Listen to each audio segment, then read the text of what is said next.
waiting for me to say something back and getting a bit impatient about it, but I didn't exactly know what to say. My mind was just sort of stuck in reboot, I guess. I was trying to think of a rational reason why he would give a stranger a piece of craft paper with some commandments on it, but there probably wasn't a rational reason, right? My husband eventually broke the silence, though, and said, "Hey man, thanks, that's great." The guy seemed satisfied with that, mumbled something under his breath, and went out of the laundry room and back into the connecting hallway. Once he was gone, we got our laundry, went upstairs, and we called the landlord. She called the cops, but once they got there, they couldn't find him. I highly doubt that they searched all the floors of the buildings, but he could have just left, so I don't really know. I also don't know if he would have hurt me if I was alone, but I definitely wouldn't have defused or handled the situation as easily. Needless to say, though, I never went down there alone again.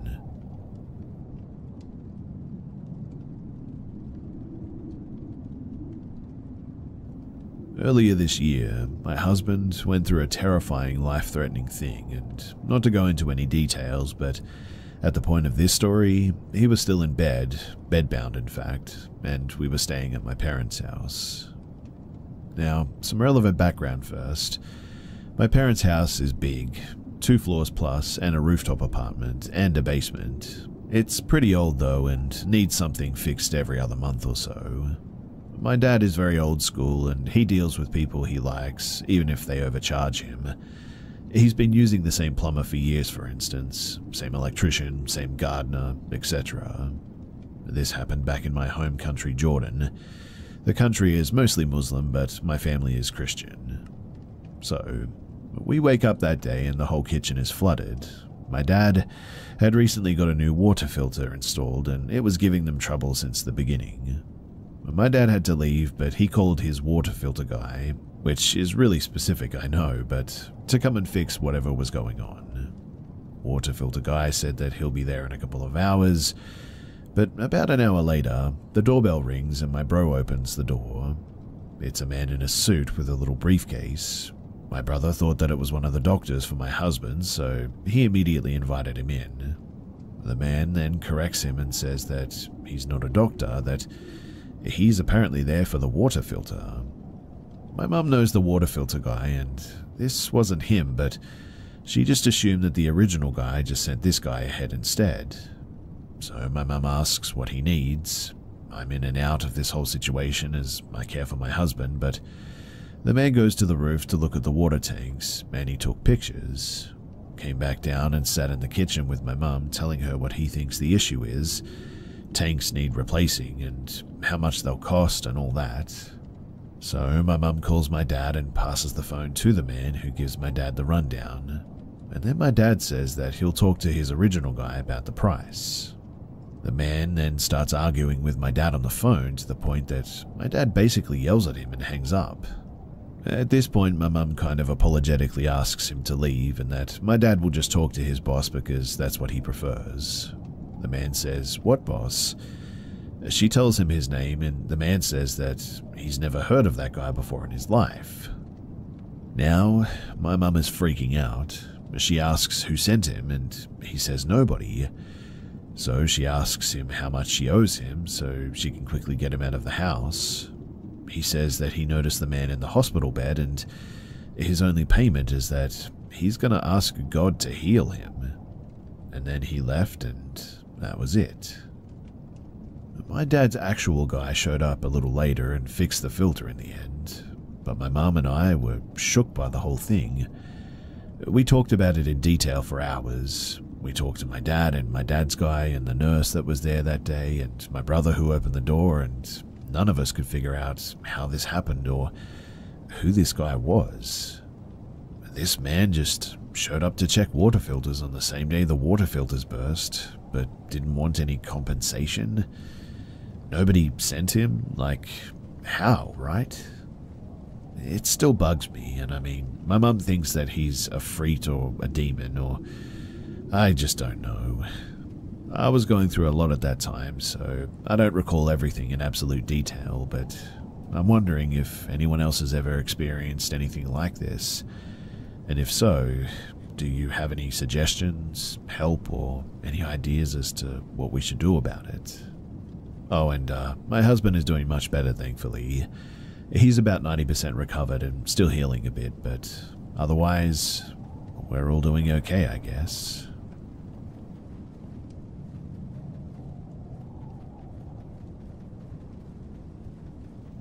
I had a friend in middle school, early 2000s, whose family lived in a very large home that was a bed and breakfast in the late 1800s to early 1900s. In the Prohibition era, the house had a ballroom or a sort of bar thing on the second floor that was only accessible through a waist-high door in the closet that had to be crawled through.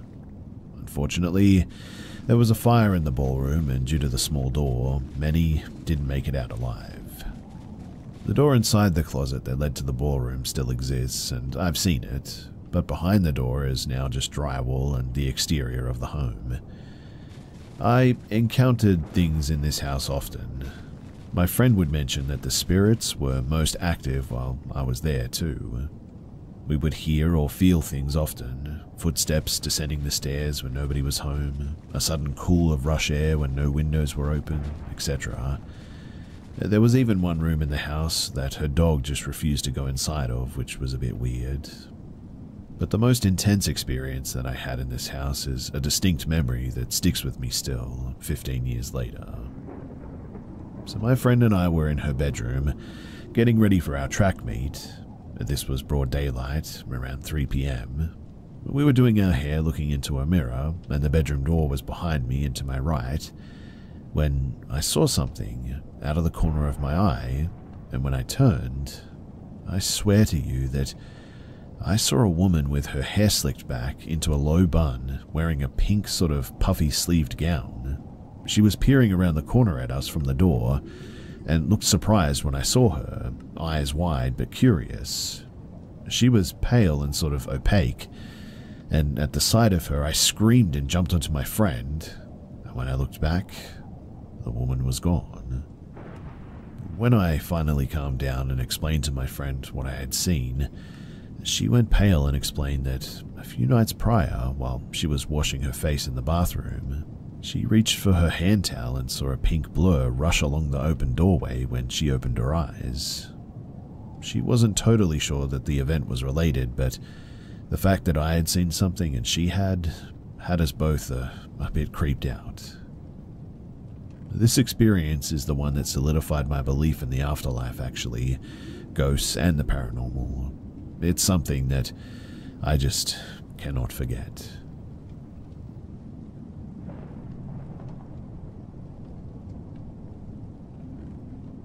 So, I was at a friend's house a little while ago now. You couldn't really call it a party, I guess, but there were a few people there and it was a sort of social setting. A gathering may be a better term, I suppose, but I'm really not good at these things and never really have been. The effort that I have to go to maintain my social graces is quite exhausting for me. The majority of time I just sort of tend to avoid them, I guess, but I would have been around 19 at this time. But there were around 8, maybe 9 people there, and it was a mixture of men and women. I guess we've all been to them at one point or another, right? One of the women that was there was kind of new agey, believed in the goddess, crystal healing, all that stuff. Which I'm not rubbishing, but in the 90s, to some, this was definitely a fad. So as the night wound on, she suggested that we did a Ouija board session. Now, I may or may not have mentioned this before, but I'm third generation Romanian, and I was brought up in a family that respected the old ways. So if you know, then you kind of know what I'm talking about with that. And in this kind of situation, I'm heading for the door pretty quickly. My friend whose party it was stopped me though, and kind of placated me, told me that I was just being silly and he actually did rubbish what the woman believed in, and said that it was a joke. So in the end I stayed. But that, as it turned out, was a huge mistake. All around in a lot of respects in the end, actually. So, I was sat at a distance from the table where they convened. She was sat with the planchette asking if there was anyone there. People were smirking and generally just sort of disrespecting the entire thing.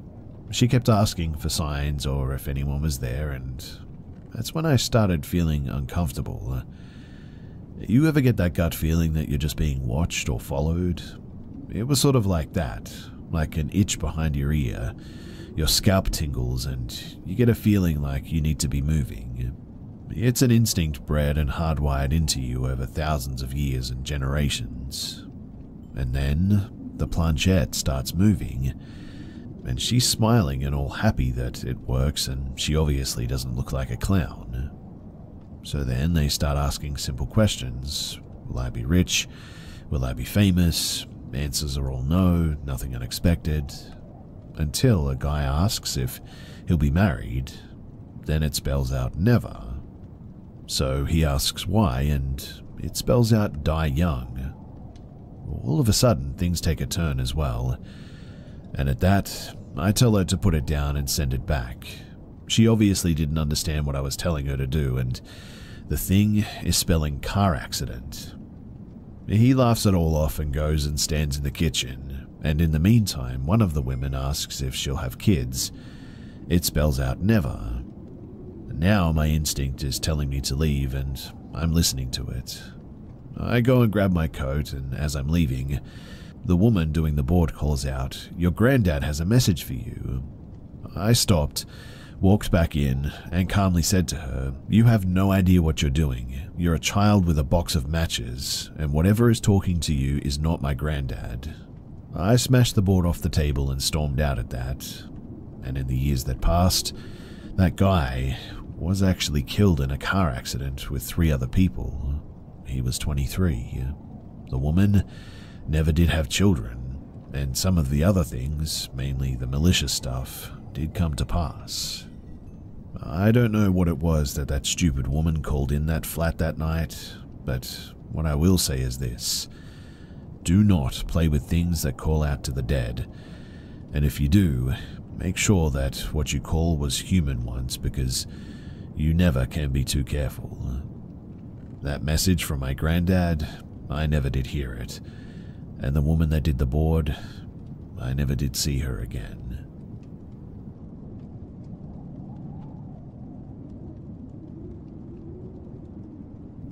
When I was a child, I lived in a very distressing environment.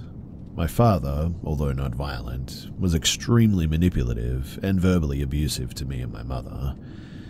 My mum did the best that she possibly could of shielding me from the damage that he did to those around him, but still, it left me with terrible anxiety and depression from a young age. Now, I remember multiple instances where I hallucinated distressing things, but none of them were truly unexplainable, I guess. When I was 4, my doctor prescribed me a high dose of prescription-strength Benadryl that is not suitable for children. I theorize it is because of this that the first night I took them, I hallucinated a writhing, slithering carpet of spiders covering the floor. Needless to say, my mum never took me back to that doctor and began taking me to actual specialized pediatricians. Later in my life, at the age of 10, I experienced sleep paralysis too. I don't remember much of it, but I remember seeing shadow people staring at me from the darkest parts of my room. Despite these encounters, only one is truly unexplainable to me. No medication, no sleep paralysis, nothing. So one night when I was 6 years old, I couldn't sleep. This was pretty normal for me, but this time I felt as if I was being watched. At some point, maybe an hour or so into the night, I got thirsty.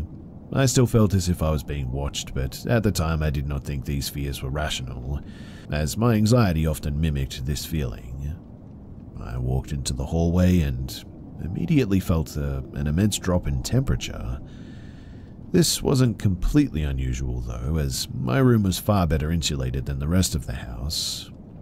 I continued making my way to the kitchen to get a glass of water, but stopped as soon as I saw it. Now, the living room was directly next to the kitchen, and they were separated by one thin wall, so you could see the kitchen and living room from the hallway.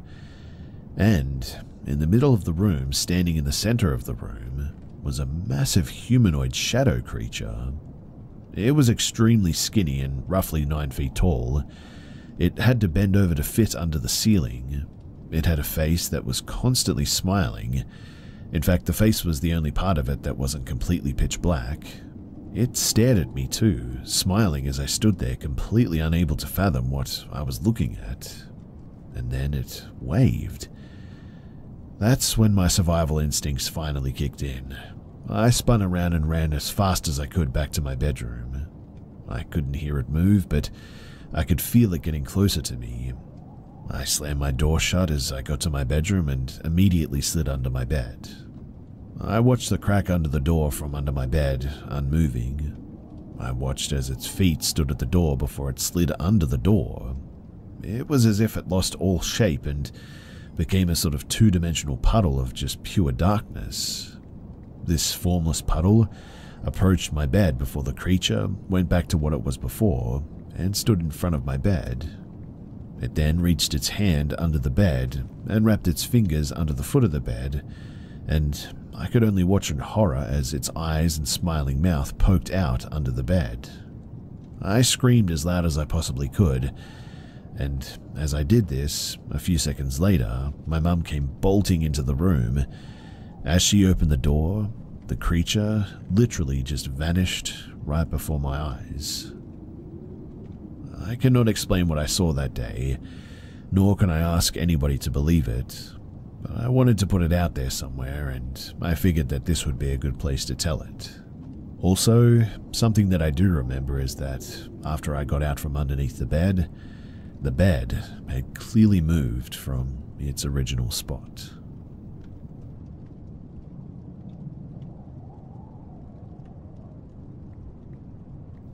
I jogged to my local village play area to do some pull-ups because I hadn't done any exercise today and wanted to go at night when it would be empty, or so I thought.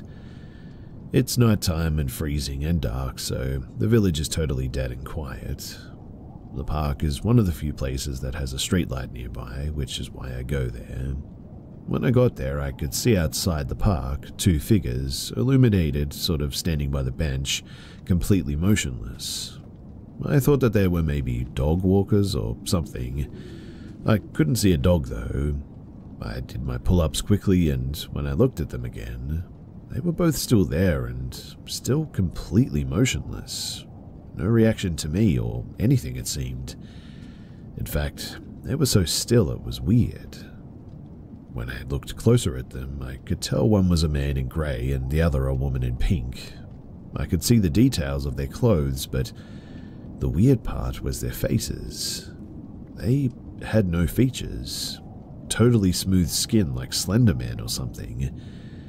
My eyesight is pretty good, and I thought that if I could make out their buttons on their coats, I should be able to see their eyes or noses or something, but they just looked like a skin-colored circle.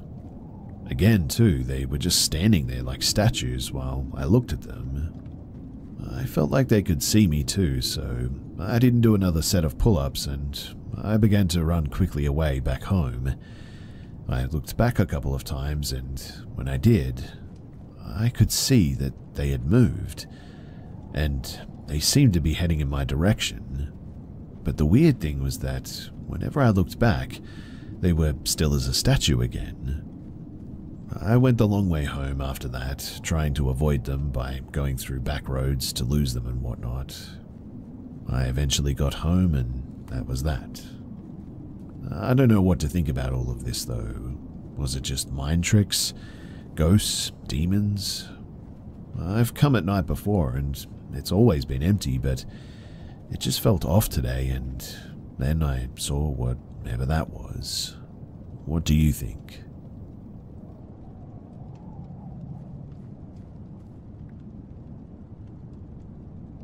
So the year was 2018. Me and 3 other friends, we were all males in our early 20s, decided to travel to Bali for about a week since it was cheap and we had time, so why not?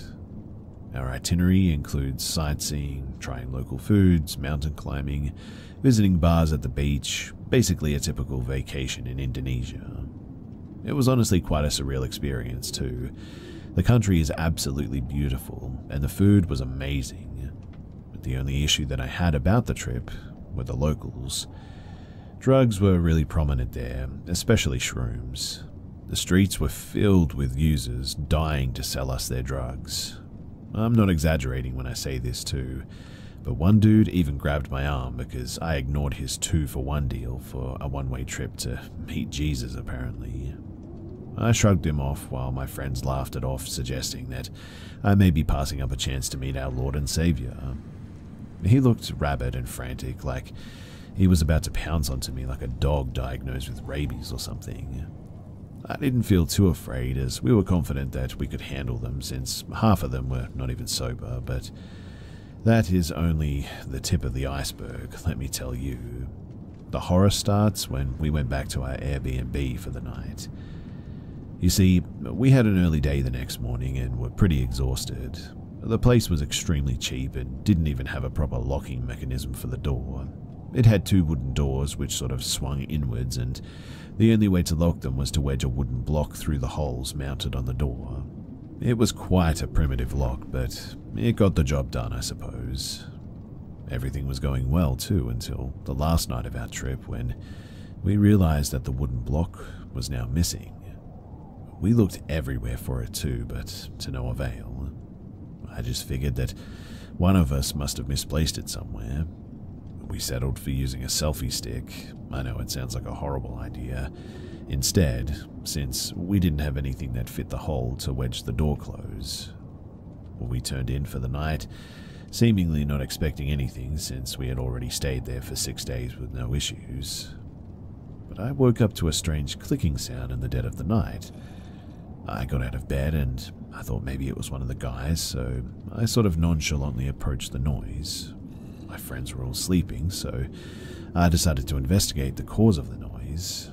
And the ruckus seemed to be coming from the door, so I headed towards them, feeling extremely confused. I mean, who could be at our doorstep at this time of the night? I noticed the doors were slightly opened, and the selfie stick was horribly deformed at this point. I peeked outside, and that was when I saw 3 people staring through the gap between the doors. They were really close to the entrance, and were attempting to push the doors open. I instantly yelled at them, questioning their intentions, as I noticed one of them was holding the wooden block. I was shocked and puzzled at the situation, as I recognized one of the men. He did the overall cleaning for the Airbnbs and pathways during the day, so there was really no reason for him to be there at 3 a.m. The other dude asked if the wooden block belonged to us, as they allegedly found it outside of our Airbnb. I definitely smelt lies at this point, as there was absolutely no reason to do that at 3 in the morning.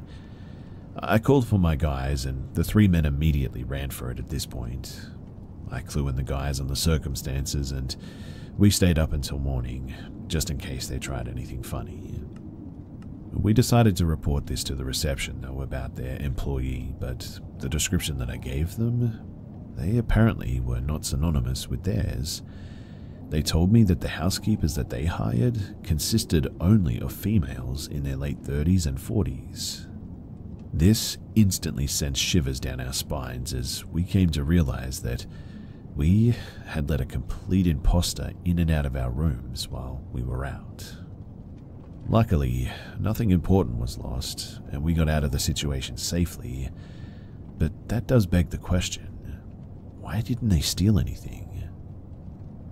I must admit that I was grateful that it was our last night there, because I really don't know how I would have gone spending another night in that place.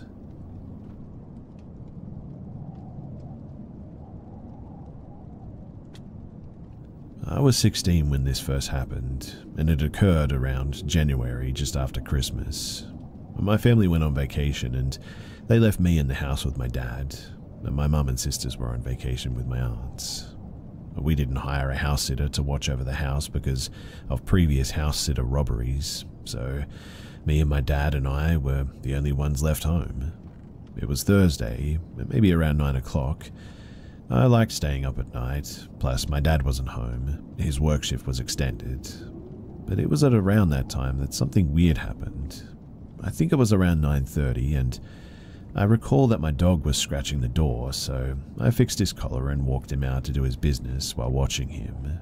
And I remember seeing a vaguely strange man walking through the suburban streets, and at first I didn't really mind him and was back to doing my business, but at around maybe 9:45, 15 minutes later, I was going back inside when I saw another man walking again while closing the door. He seemed to be walking a bit more slowly, and if I can recall correctly, I think it was the same man walking from before. So after I took care of my dog, I was planning to go to sleep, but something about me seeing that guy just, I don't know, it got to me and kept me up. So instead I decided to stay up until 10 to see if he would come back, but really didn't see anything at that time, so in the end I just went back to going to sleep. At around 11 or 12 though, something like that, I just randomly woke up to my dad calling me. He was wondering if I was still awake, and of course I wasn't. I was a little bit irritated because I was already asleep, and why would he call at such a time as this? But while we were talking, my eyes slowly turned over to the window, and there he was, the same man again, but he was just standing there, leaning at the lamppost, and I think now he was smoking.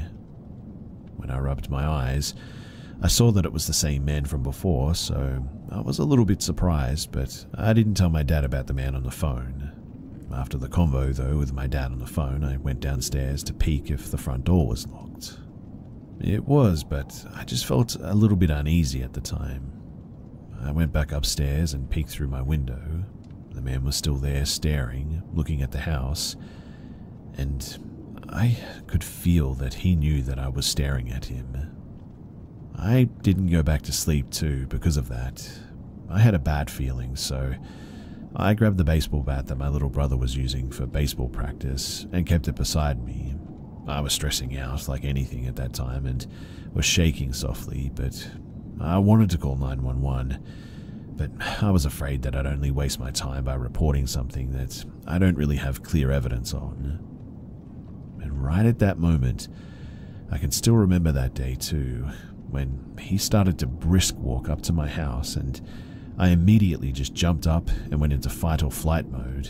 I raced downstairs to stay there, and when I heard the knocks, I immediately called my dad and told him to check his Ring doorbell camera, and he saw the man too.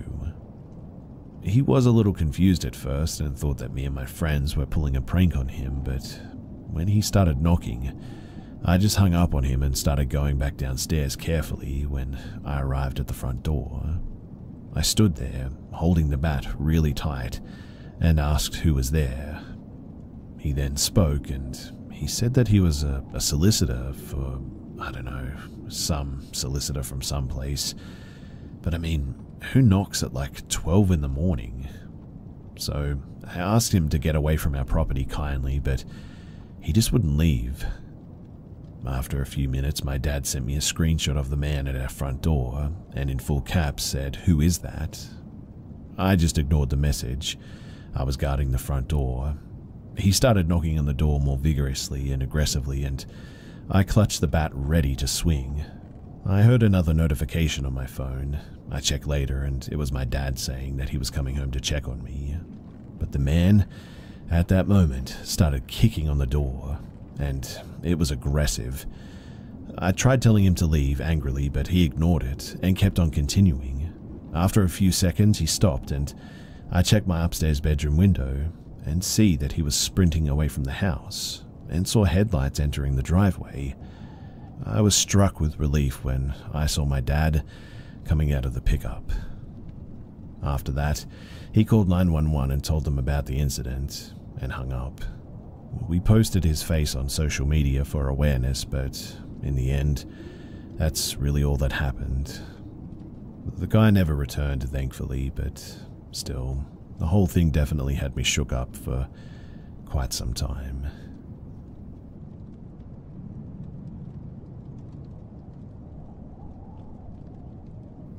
So, things have gotten a bit crazy with my girlfriend's sleeping problems. I've been seeing this girl a little under a year. It's a great relationship. I think I'm going to marry her, in fact. But she sleepwalks, and I always find her standing at the door, not going in it or not, just standing still there. She also has a 4-year-old son who I adore, and vice versa. But honestly, he has woken up at 2:11 on the dot the past month every single night, crying and wanting to come into bed with us. One night, he woke up screaming and crying worse than normal.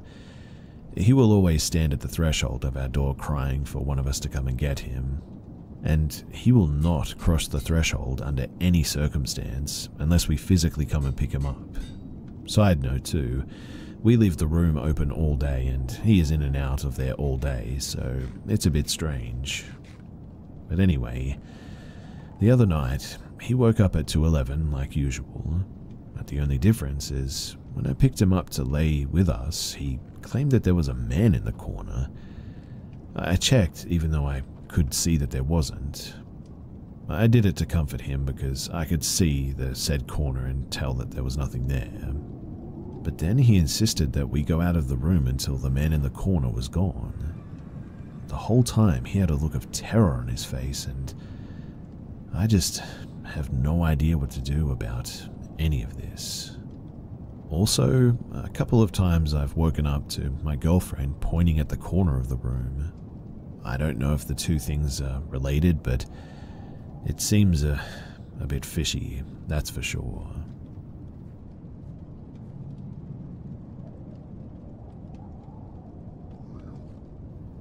I, a 25-year-old female, work graveyard shift at a nursing facility. It's essentially a residential home for those who are nearing the end of their life, who've gone into transition or are in hospice. The first place I've ever worked where it feels so incredibly alive, despite the residents being so close to the end. But when I first started, I saw things before I heard about it. On my first night, I saw a shadowy woman's silhouette pass behind my coworker, who was talking to me, and disappear into the closed bathroom door. In front of the bathroom door is the main exitway, which is wired with an alarm that you need a code to get into. The door itself is heavy too. Think the automatic doors you see in the hospitals. The door alarm was tripped at around 2 a.m, so thinking that a resident might have wandered, we ran from the nurse's station to reset the alarm and get them back into bed. Except when we got there, the door was wide open and the alarm shut off once we got close to it. We did a head count and every single resident on that floor was asleep and accounted for. We eventually were able to laugh about it, until the next morning first shift came in and warned me about the uninvited guests that stay on campus. Since then, I've had a plethora of experiences there. The most common phenomena is the man in black and the woman in white, as well as the kids in the courtyard. Apparently the man in black is a benign thing and he usually pops up at around the time that people are about to expire. Our lead nurse thinks that he guides people to the afterlife and takes away the good ones. Then there's the woman in white. She's apparently of some evil origin. Certain residents who are about to expire report that they see her in their rooms, days leading up to their expiration. They say that her presence is accompanied by a feeling of being set on fire or burning, and there's a theory that this woman in white drags you to whatever the bad place is in the afterlife. One of our hospice patients passed away very recently, in fact, and just before she did, one of our nurses reported that she felt a tall, dark, shadowy figure come up close behind her. When she turned her head, there was nothing there, so we can only hope that the patient went to the good place with the man in black. I have many more stories. Mostly I need to tell them so that I can finally put them out of my mind and possibly get some input on what this activity could be, but I'll save those for another time. For now, this will have to do.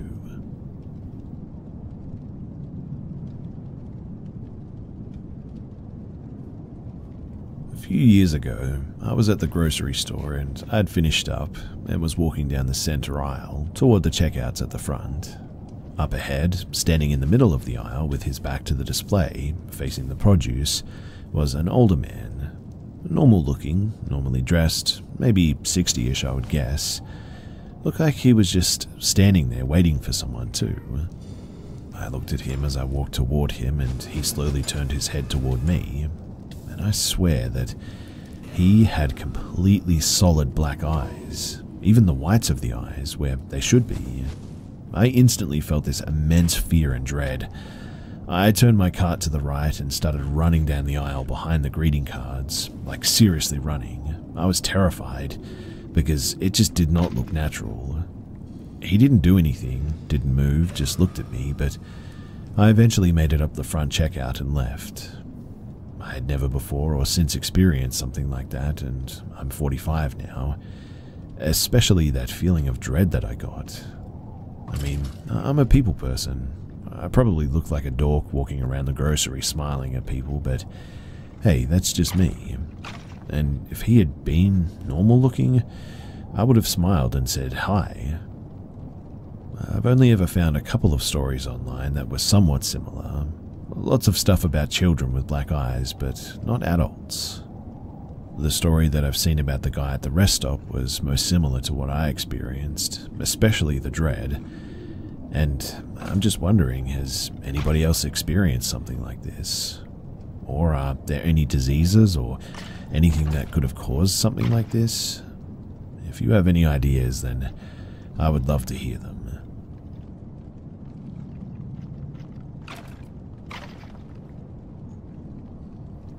When I was around 15, me and my friends were driving around going to all the haunted places around the Uinta Basin. It was getting close to Halloween, so, as is tradition, we were all trying to scare each other, like we always did. First, we went to a place called the Haunted Woods. This is an actual business, not a place in the woods. Then we went to an abandoned hotel near the Ute Reservation. Nothing of significance happened there. We didn't see or hear anything, and we were just sort of goofing around and having a bit of fun. Then the driver says that we're going to Skinwalker Ranch. Now, I had never heard of Skinwalker Ranch before this, but I had heard plenty of stories of skinwalkers. I was intrigued at first, but as we dropped down the hill back behind the property, I don't know, a feeling of dread settled on me like a heavy blanket. Everyone in the car got more and more quiet, like they were feeling the heaviness too. I don't think we should go there, I spoke softly.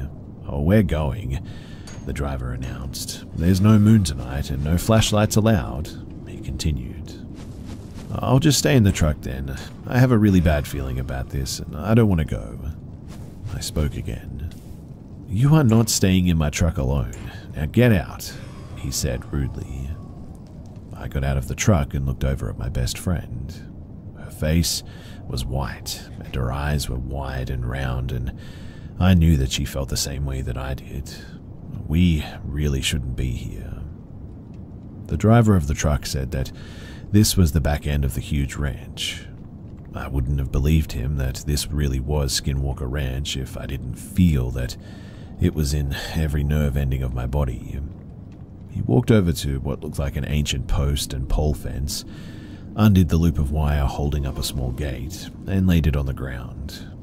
There was an overgrown 2-track road leading up into the darkness, and we followed as he led us up it.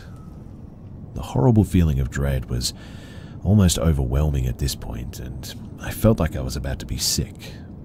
I wanted to go running back to the truck, but I had a deep fear that something would pounce the moment that I left the safety of the group. We weren't laughing and joking here anymore. That heaviness was weighing on all of us now, and we walked silently through the dark. As we walked, I tried to keep my eyes on my feet, but I would occasionally glance to either side of the 2-track road. Each time I did, I would see a huge black mass out in the tall grass that I could have sworn was moving. I told myself that it must just be a cow, but each time that I looked at it, it was in the same spot off to the left, following our journey to the old homestead. Finally, the driver and the leader of our ghoulish expedition stopped and said that we were almost to the old homestead, that we needed to stay quiet in case the owners were around, As he turned to start walking again, a growl leapt from the darkness and he stopped and took a step back. He wasn't our fearless leader anymore. His voice shook as he told us that it was time to head back to the truck. We walked a little ways and then one of our group said that they needed to use the bathroom. We stopped by a small stream running along the south end of the property. I was smoking and talking to one of my friends about how relieved I was that we were finally leaving. I glanced down at the stream at the same time my friend did, just in time to see a black figure emerging from the water. It was not a cow. It was not a coyote either. It looked like it was way too skinny and too tall. We both screamed and ran back on the road, and that was the last straw for everyone. But we all ran the entire way back to the truck at this point. Now, a few months later, this adventure had slowly left my mind.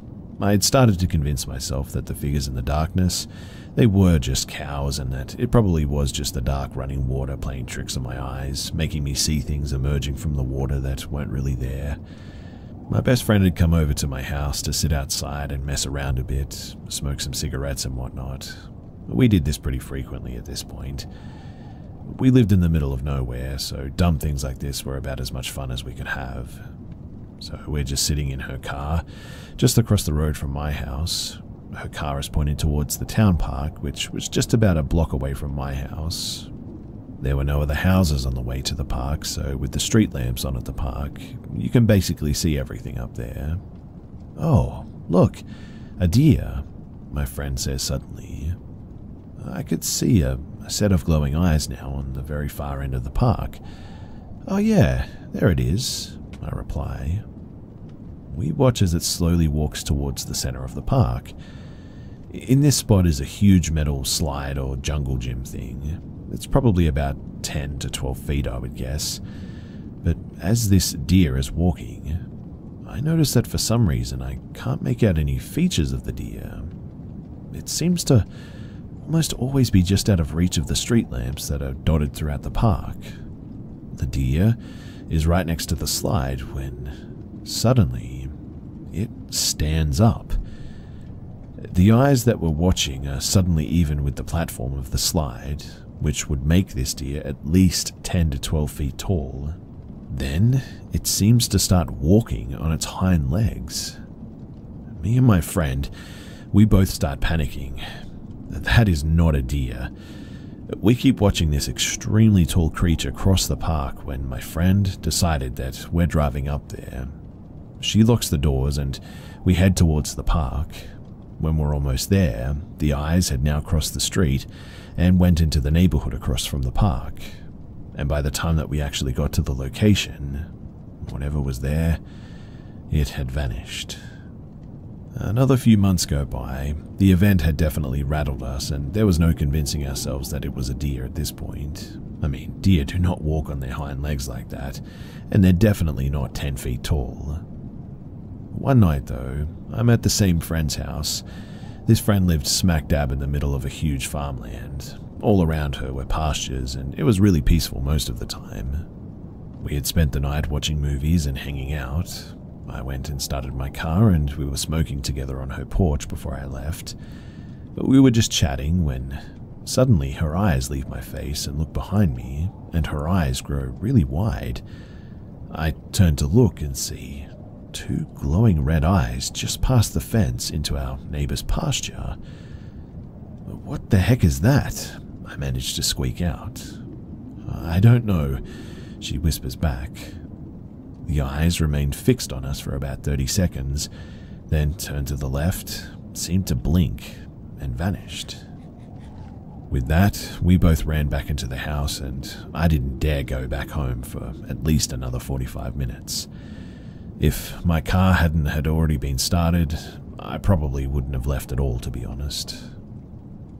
Now, a couple of years after these events, I was speaking with a Ute tribal member that I worked with, and she said something that gives me goosebumps to this day.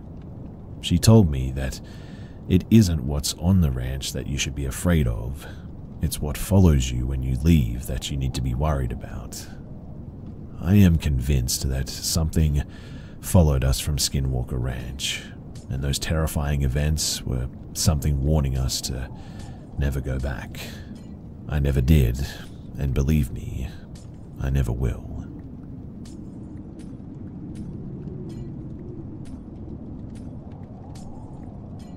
In 2014, I flew from Sydney to Belfast in order to attend the wedding of a business associate's son, with a week of face-to-face business meetings following.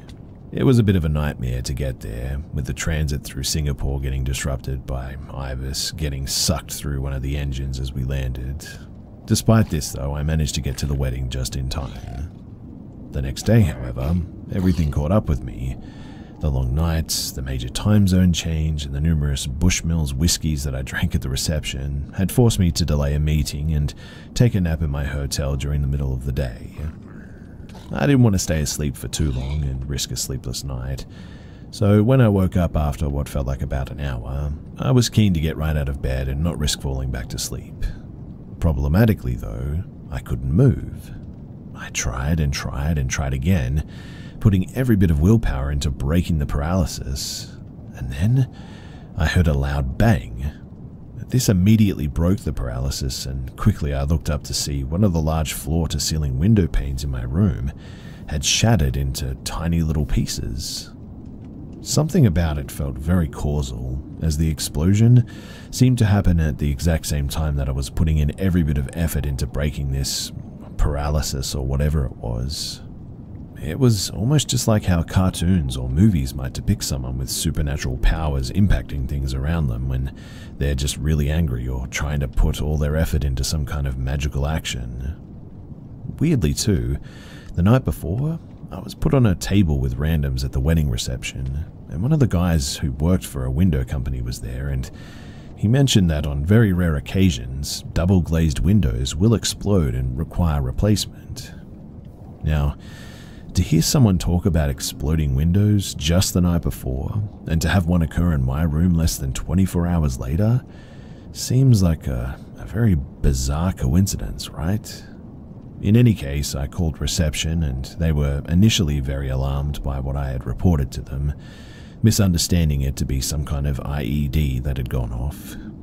A guy from the hotel then came up and moved me to a new room, and explained that people get jumpy around here when you mention explosions due to the Troubles. In fact, he explained that the hotel itself had been the target of a bombing many decades ago, with a number of fatalities.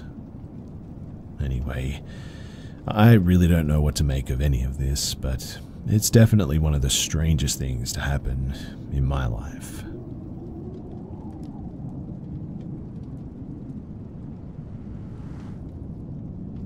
I, a 36-year-old female, grew up in a suburb in LA. We rented a small house that had 2 bedrooms in the back and a main living space and kitchen up front.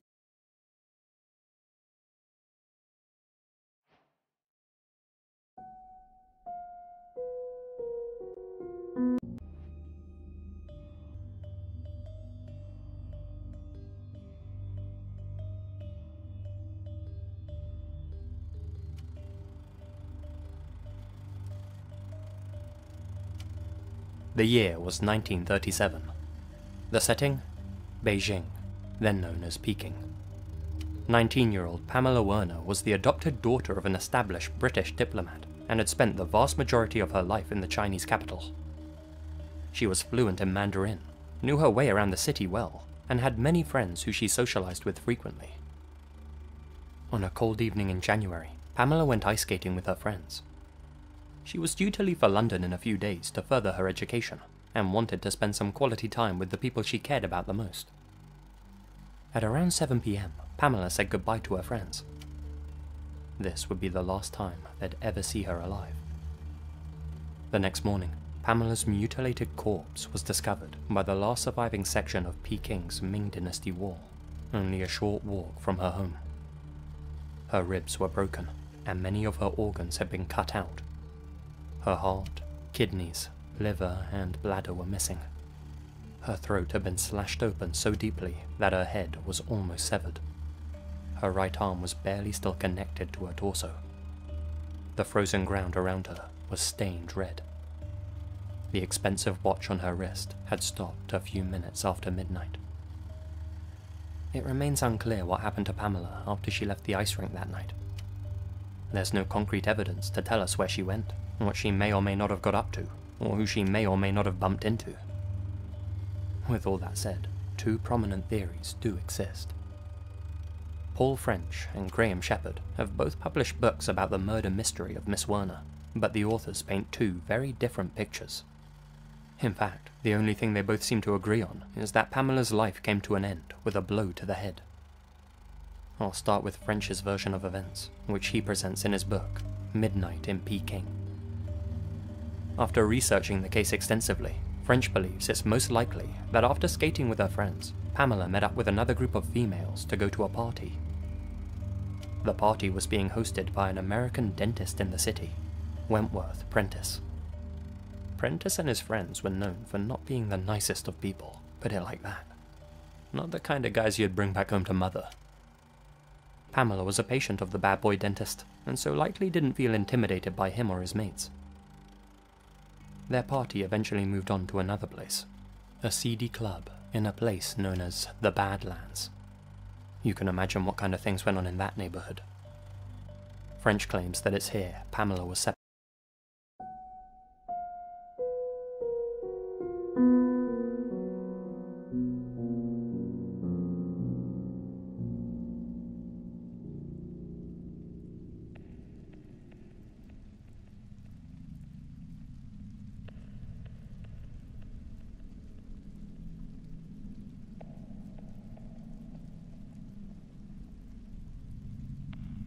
The year was 1961.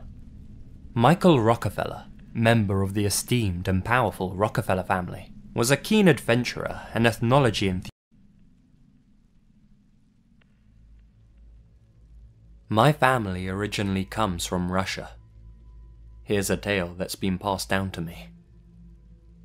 As you're probably aware, things were harsh for Russians under Stalin's leadership. My granddad was a critic of the Man of Steel, and, as a result, he found himself imprisoned in a Siberian gulag for being a so-called enemy of the community. His sentence? 10 years hard labor. For many, this might as well have been a death sentence. Millions died in these camps due to the freezing cold temperatures, rampant disease, lack of food, and just generally being overworked to the point of collapse. My granddad was a hardy fella though.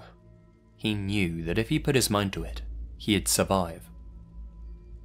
According to him, life in the camp was brutal. Violence amongst the prisoners was commonplace. They'd compete for warmth, cigarettes, and everything in between. A true friend was hard to come by. Plenty of inmates became informers, just waiting to tell the guards about anything that might land them an extra chunk of bread. During his time at the camp, my granddad saw many people try to escape. Most were shot within the first minute of their attempt. The guards always aimed to kill. If an inmate escaped on their watch, they'd often be stripped of their uniforms and ran the risk of becoming an inmate themselves. Those escapees who managed to avoid getting gunned down rarely made it very far. The cold Siberian weather killed most of those poor bastards off. Their bodies were usually found a few kilometers away from the camp. Running was almost guaranteed suicide. Almost. Each day, my granddad and his fellow inmates spent 12 hours cutting and stacking logs. They were running on barely any food. The more timber you cut, the more food you were given. Inevitably, the weak were starving, and occasionally would steal another inmate's bread. The guards didn't bother to punish anyone who stole food. No, they left that to the other inmates. It was an unwritten rule. Anyone that was caught stealing bread was sentenced to death. The other workers would simply wait for the guards to avert their eyes. Then they'd take their axes, and the thief would end up having an accident. It was a code that all the inmates lived by. So, when my granddad caught a young lad eating some of his bread one day, you can imagine how sickened he felt. He was the only witness, but his word would have been good enough to condemn the boy. Instead, my grandfather decided to show him mercy. The lad was one of his bunkmates, and he wanted to give him a second chance. My granddad decided to keep his mouth shut, but made the boy promise never to steal again. This was going to be his one warning. The boy thanked my grandfather and promised him that he'd never touch anyone else's food as long as he was in the camp.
I met my next-door neighbor a week after moving into my new home.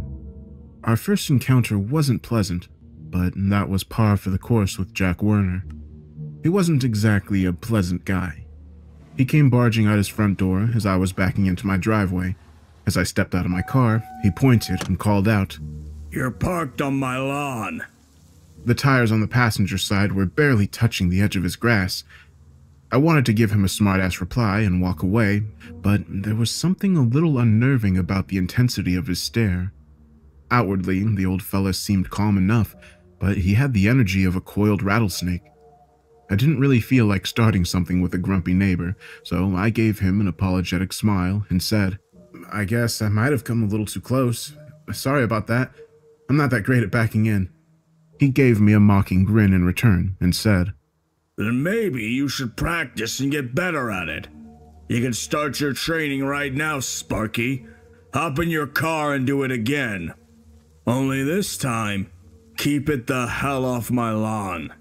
My neighbor wheeled around and marched back into his house, leaving me standing there with my mouth hanging agape. It was only the first week in my new house, and I was already in a feud. Great.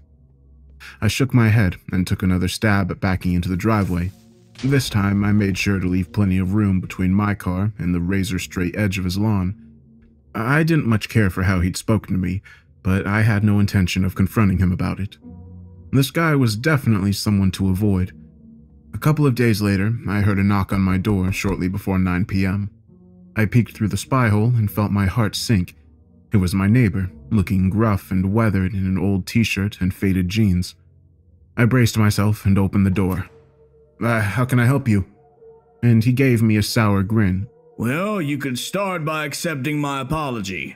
And then he thrust a six-pack of Miller High Life into my hands. "My name's Jack Werner, and sometimes I'm a bit of an asshole. Why don't you come over and drink some beer on my porch?" I looked down at the six-pack with dismay. Having a drink with this angry old bastard was about the last thing I wanted to do. I tried to hand back the six-pack. "Well, thank you, but I should really get ready for bed. I have work in the morning." Mr. Werner waved away my excuse and snorted. "Who the hell goes to bed at 9 o'clock? Bring over those wobbly pops and we'll have ourselves a visit." He was already walking away before I could take another stab at saying no. Damn it, I said and started to pull my shoes on. I promised myself I would drink exactly one beer, in record time, of course, and then I would get the hell out of there. I climbed his front steps with great reluctance and sat down across from him on his porch. A citronella candle was flickering on the table between us, making the shadows waver and dance on the aluminum awning above our heads. Mr. Werner raised his glass and said, "Glad you could make it, young man. It's a fine evening to sit on your ass and get shitty." "Yes, sir." I firmly shook my head. "I can't stay very long. I have to get up early in the morning, so—" "Me? I'm a night owl. I don't sleep so well anymore, so make sure you keep it down over there until at least noon. If I ever hear your lawnmower running before noon, we're gonna have some words." "I'm not a child, and I'll do as I please," I said in a pleasant tone, and I pushed back my chair. "I think I'll just leave the beer on the table and be on my way." He smirked at me and said, Don't get your knickers in a knot. Fine, go ahead and mow your grass when it's still wet from the dew. Makes a hell of a mess under the deck of your lawnmower, but if that's what you want to do, go for it." "Thanks, Mr. Werner. Maybe I will." He grinned at my resentful expression. "Listen, I'm sorry we got off to a bad start. I just didn't want some asshole parking on my lawn. I think that's reasonable, don't you? Otherwise, I honestly don't give a rat's ass what you do over there. Just keep your vehicle off my grass and don't make a habit of waking me up before noon. Sound fair?" "Yeah, I guess that's fair." I popped open another beer. I'm not much of a drinker, and when I do drink, Miller definitely isn't my first choice. However, it was cold, and it was free. I squinted at the lettering on his t-shirt and the candle. It read, "If you weren't there, shut the fuck up," in bold lettering. I raised an eyebrow. "Did you serve in the military, Mr. Werner?" "A long time ago," he said quietly, and took another swig from his glass. The contents smelled like it was mostly rum, with just a light splash of cola for some color. He grimaced as it burned down his throat. "I was drafted into the service and served in Vietnam. I was a Marine."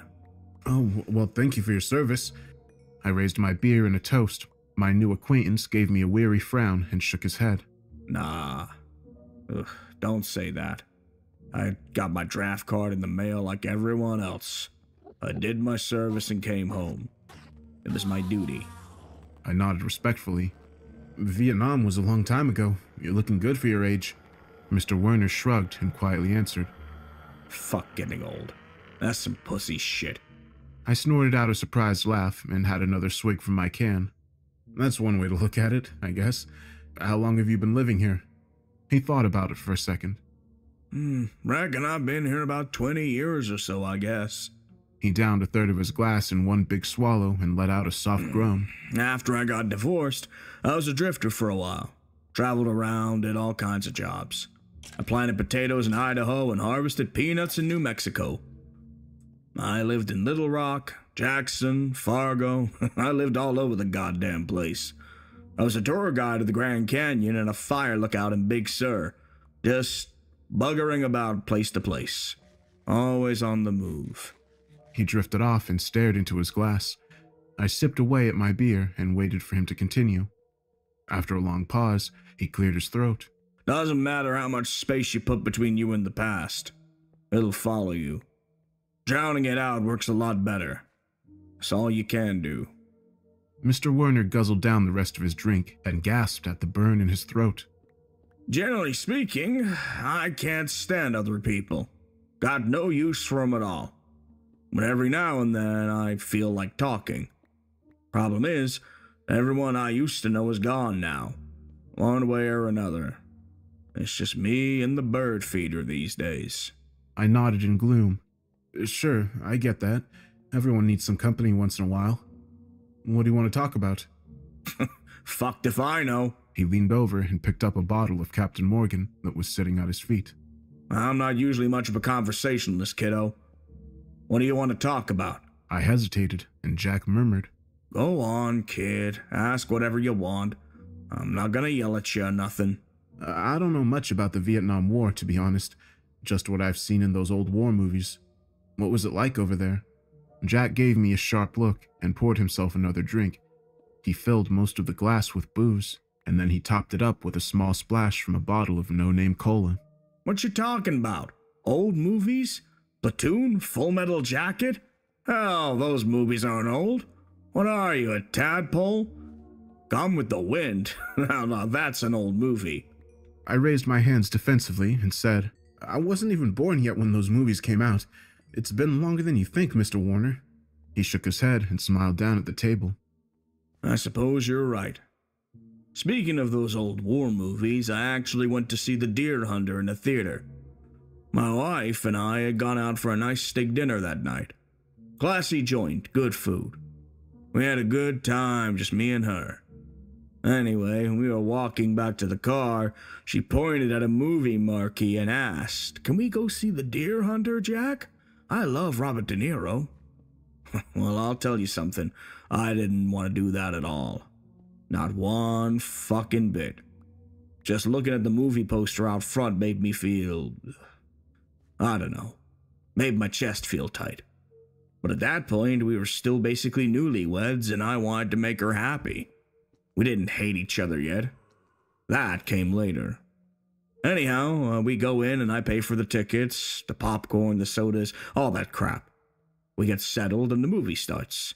It's actually pretty good. Real good drama about some regular working class guys.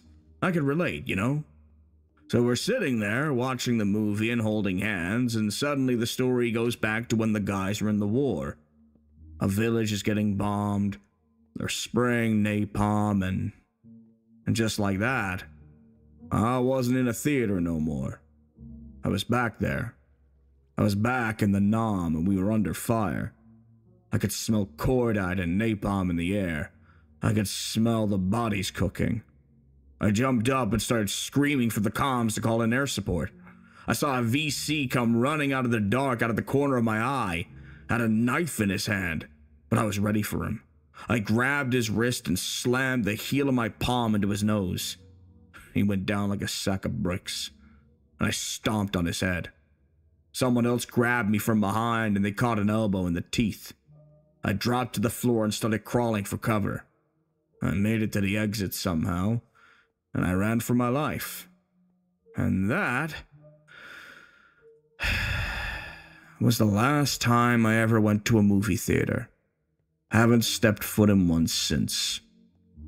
I stared at him with my mouth hanging open. He stared back, his eyes glimmering in the candlelight. I cleared a sudden thickness from my throat. Jesus Christ, that's something else. The cops found me in the restroom, Jack murmured, and he took a giant swallow of rum. I was hiding in a toilet cubicle. The guy I hit was an usher, just a teenage kid. He was just coming to see what all the ruckus was about. The knife was his flashlight. I broke his nose. Slowly, I asked, "Who did you hit with your elbow?" My wife. I broke 3 of her teeth and split her septum in half. She didn't leave me after that, but it was the beginning of the end. Ah, fuck. That's rough. I reached for my beer can. Jack abruptly lashed out with the speed of a cat and slapped it off the table. The can sailed over the railing of his porch and landed somewhere in his front yard. Go home. I'm done talking.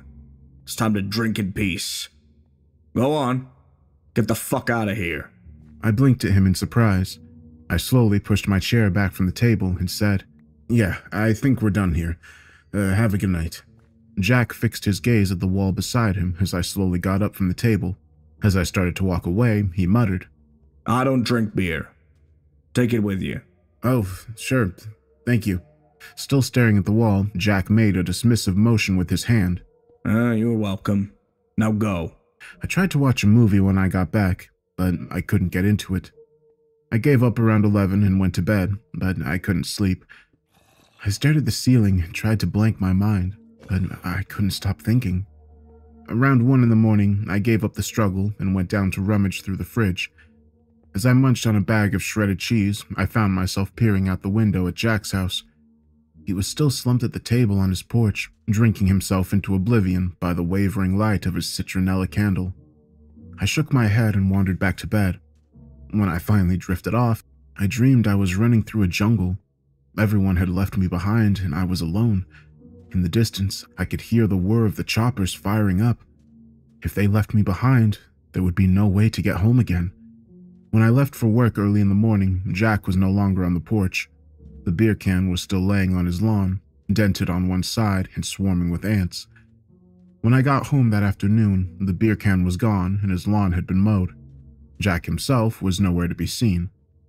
I tried to busy myself with some painting I wanted to get done in the basement, but I gave up pretty quickly and laid on the couch instead. I ate some leftover pizza and had a snooze while the Weather Channel babbled quietly in the background. I awoke to a knock on the door, firm and insistent. It was Jack.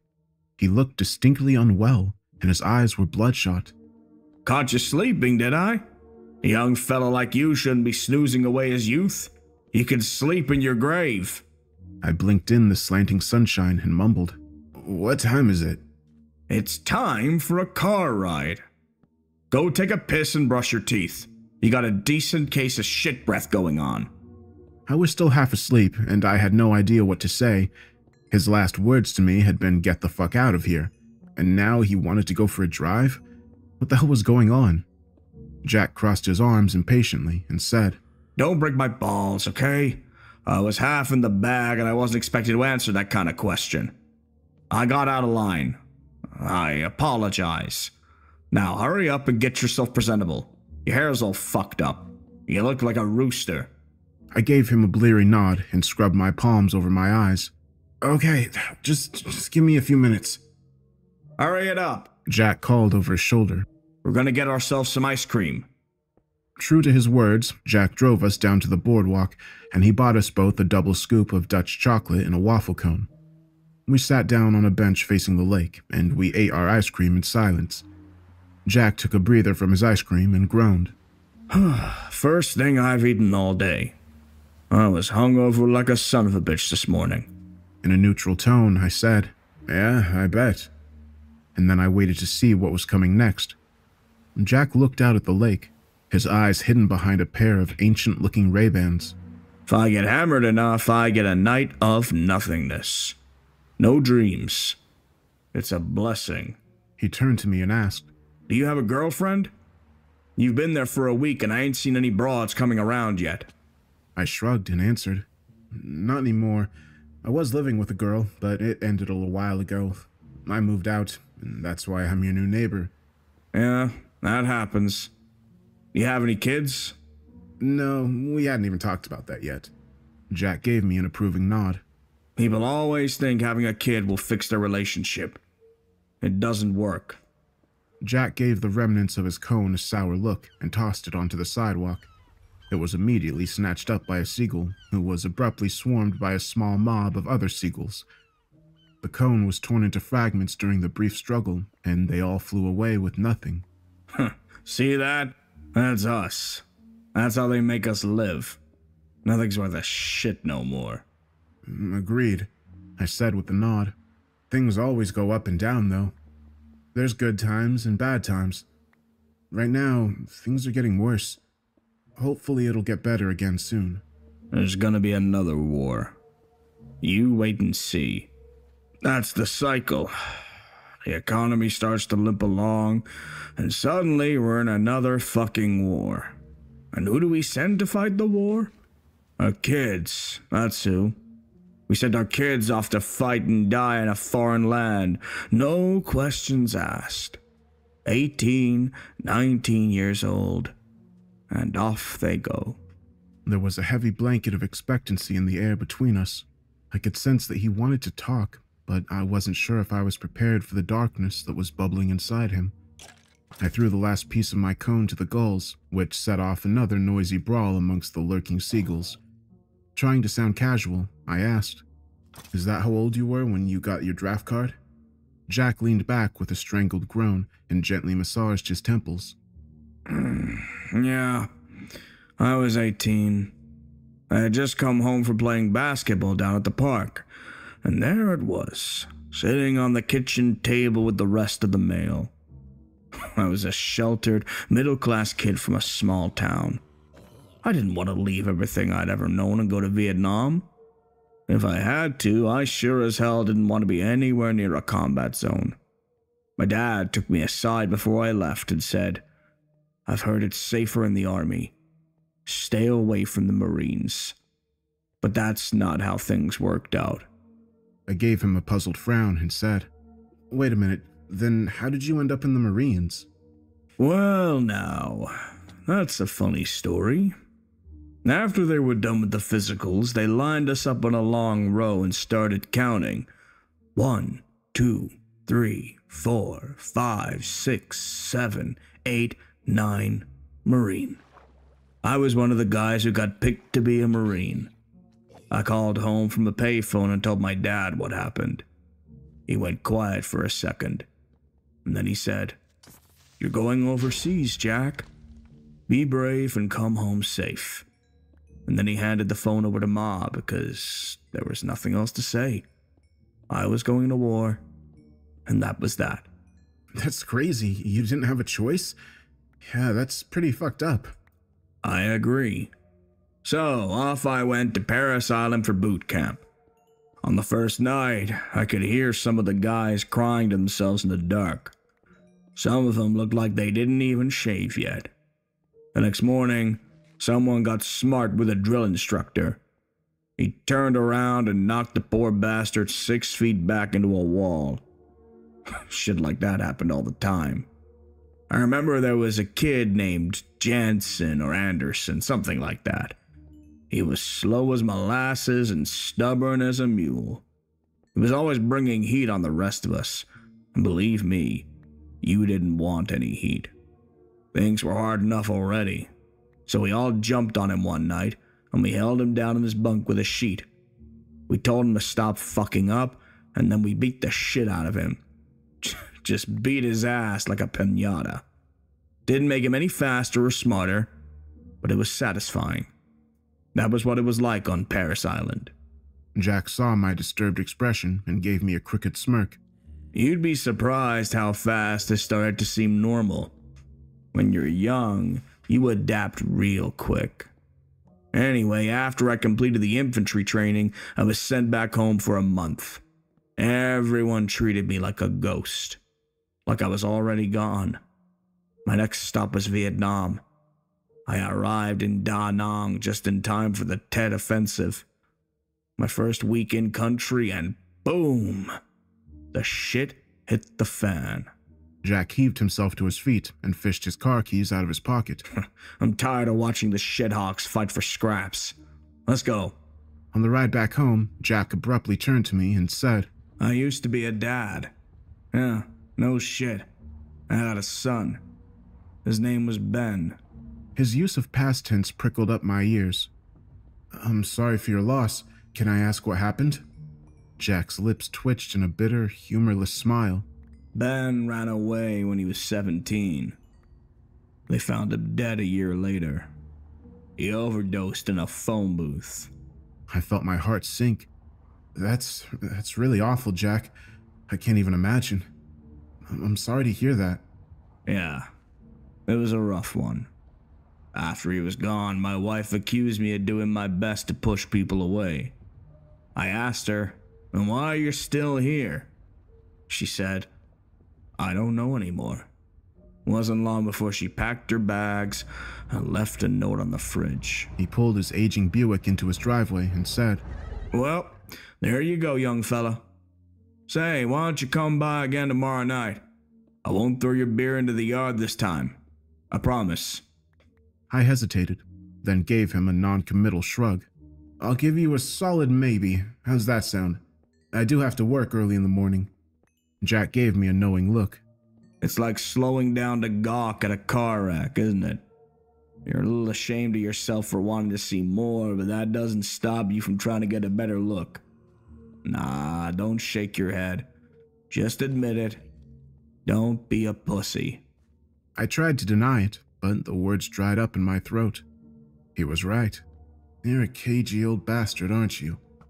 I said softly. "Okay then, I'll be over around dusk. Sound good?" Ain't nothing good left in this world. But yeah, that's fine. See you then, neighbor. For the rest of the night, all I could think about was his sour grin as he said, "Ain't nothing left good in this world." I was starting to have a vague idea where this all might be headed, and I didn't think I was prepared to deal with it. I hoped I was wrong. Sometimes it's good to be wrong, just like confession, It can be good for the soul. As the sun slid past the horizon, I climbed Jack's front steps and plopped down across from him at his table. The flame of the citronella candle was wavering in the tepid breeze, soon to be stifled under a motionless blanket of twilight. I set my beer on the table and said, "Good evening, Jack. How's it going?" Jack tapped his glass of rum and said, Not so bad. This is the first drink I've had all day. I've been saving up for tonight. I popped open a beer and took a long swallow.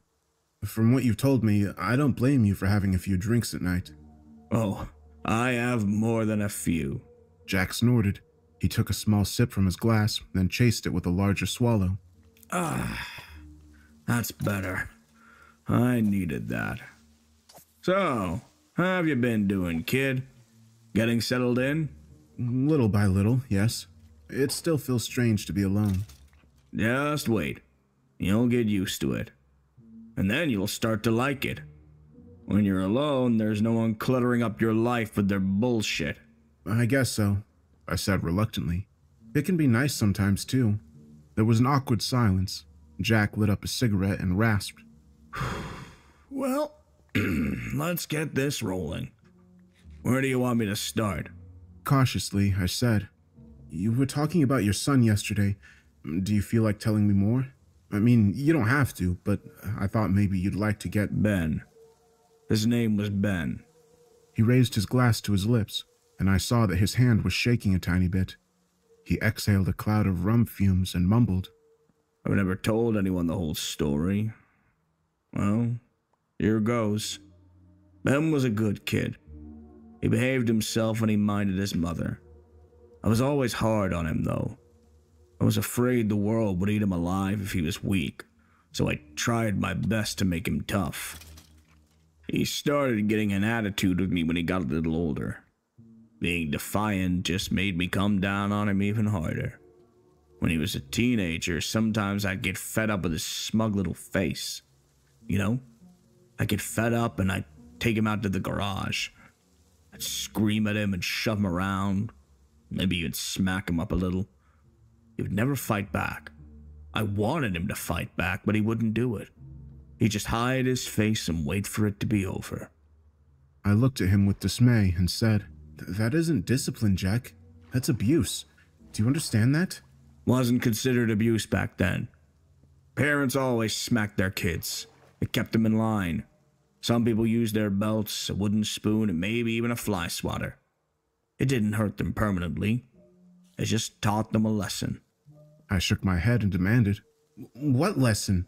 That it's okay to use violence to control someone?" Ugh, you're one of those people. There's no reaching you kinds of people. You live up your own ass. You want to hear this or not? I clamped down on my urge to argue this point further and said, "Yeah, I do. Keep going." Anyway, after Ben turned 16, he started cutting class all the time. His grades tanked. He always stayed out late and he wouldn't tell us where he'd been or where he was going. If he was stuck at home, he locked himself in his bedroom. Me and him tried our best to avoid each other. I was pretty much done with the kid, and I guess he was probably done with me too. Whenever we were in the same room together, you could just about cut the tension with a knife. Something was ready to give. And then it did. I waited for him to elaborate, but Jack fell silent. "What was the final straw?" I prodded. "What happened?" In a lifeless tone, Jack muttered, I was on my way to bed one night, and I caught him smoking weed in his room. He was trying to blow it out his window, but I could still smell it in the hallway. His mother was already asleep. We were having our own problems, but that's a different story. So I come bursting in and catch him red-handed. I made him toss the dope out the window. I said, "Is this why your grades ain't worth a shit? Is this why you hide away in your room all the time?" He wouldn't give me an answer. He just stared at nothing and waited for me to stop. It made me even madder, you know? I could barely contain myself. So I pushed him in the hallway and told him, "Go out to the garage. We're gonna sort this out." I took him out to the garage and I ripped into him for a while. I just kept getting madder and madder. I was seeing red. He was just standing there with his head down the whole time, waiting for it to be over. Jesus Christ, that pissed me off so bad. I ended up whacking him across the face with a backhand. He stumbled into the shelf and knocked a can of paint on the floor. I pointed at the paint splatter and I yelled, "Look at that, you little prick! You're gonna clean that up!" And then he gets this look on his face, like he's about to explode. I thought, here it comes. Finally, he's gonna fight back. But he didn't swing at me. Jack's voice became husky and thick. He cleared his throat and took a deep swallow from his glass. I could see a film of tears glimmering his eyes in the candlelight. He picks himself up, straight and tall, and he looks me in the eye and he says, "Dad, I'm gay." I just froze up like a statue. I couldn't believe it. But at the same time, I wasn't surprised. I think I'd always known that about him. I just didn't want it to be true. I grabbed him and shoved him into the wall. I couldn't make any sense of what he was saying. I just kept asking, "What do you mean by that? What the hell do you mean by that?" Benny didn't cower away from me. Not this time. He pushed me back and said, "You know what it means. It means I'm gay." Well, that was that. I told him, "Put your fucking hands up." And I hit him in the stomach. He dropped to the floor, so I hauled him back to his feet and gave him a brisk shake. I yelled, "Put your fucking hands up and fight me! Come on!" But he was still trying to catch his breath. He just shook his head and crouched against the wall. I was so fucking mad I could have killed him. I told him, "There ain't gonna be any of that shit under my roof, do you understand me? What is your mother gonna say? What do you think this is going to do to your mother?"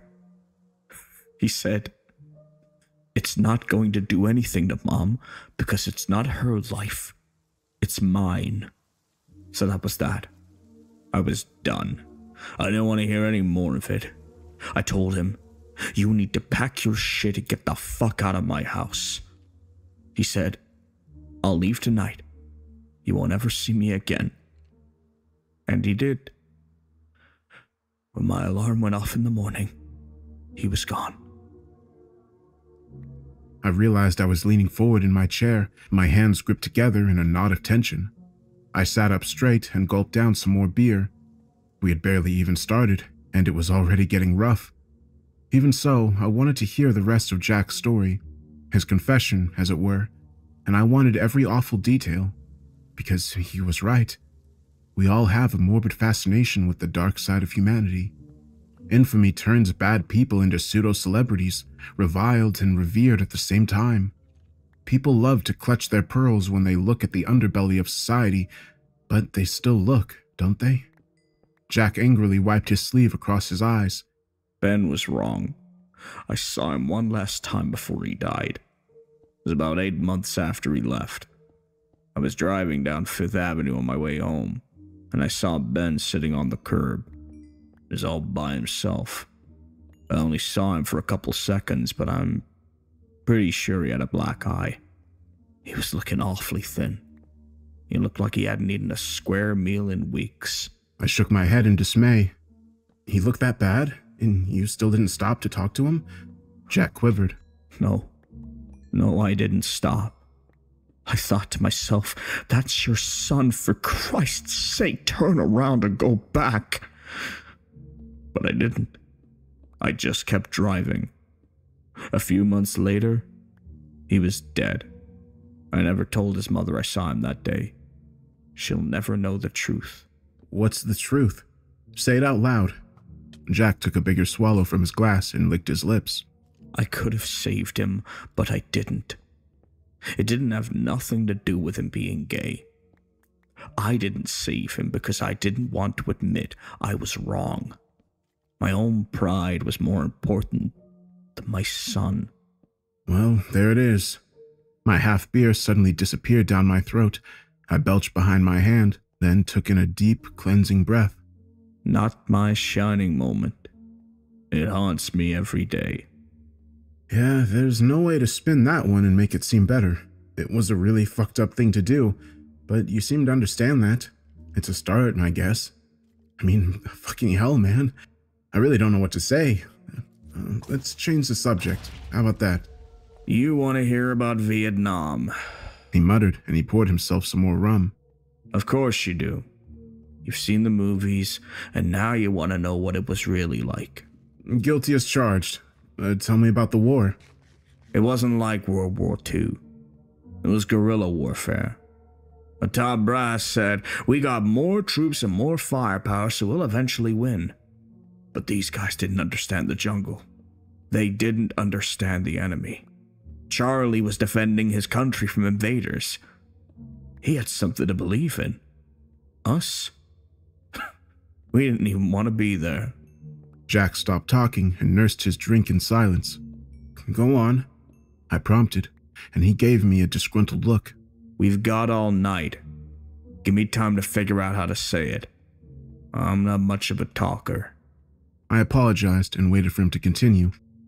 Anyway, these people were tough as nails. They would live in underground tunnels and eat nothing but rice for weeks on end. You'd come into a village and they'd tell you there were no VC hiding there. But then you'd start poking around and you'd end up finding the entrance to a tunnel in a pig pen. The VC were different from the NVA. They didn't always look like soldiers. They could look like anybody. They were everywhere and nowhere all at once. The paranoia would get to you after a while. Anyone you saw might be secretly the enemy. And even when the VC weren't around, you had to watch out for their booby traps. One of my best friends almost died after he got stuck on a punji stick. What's that? A bamboo pole with a sharp point. They'd hide them in the pit or they'd put them in the ditch on either side of a trail. A sniper opens fire, you all dive into the ditch, and someone gets impaled on a stick. They'd smear the pointy end with shit. You'd get a raging infection in no time. I made a disgusted face and shuddered. War's something else, isn't it? Jack gave me a grim look. It wasn't just the Kong you needed to watch out for in Nam. Even the jungle wanted to kill you. There were vipers and venomous centipedes, parasites, leeches, all kinds of shit out there. Yeah, that's right, leeches. Huge, slimy fucking things. You'd wake up in the morning and peel off 6, 8, 10 of those motherfuckers. The mosquitoes were horrible too. They carried dengue fever and malaria. We had to take a pill every day so we wouldn't get sick. We called it the Daily. Jack smirked a bit at my obvious discomfort. You asked for the details, didn't you? Shit, I barely scratched the surface. I popped open another beer and tipped it back. I was starting to get a buzz. I was pretty sure I was going to need it. I let out another belch and asked, "What's your best memory from the war?" Jack smiled a little. We just finished taking back a city called Hue. We were fighting from house to house and street to street. I barely ate or got any sleep the whole time. I was running on a combination of Dexedrine and fear.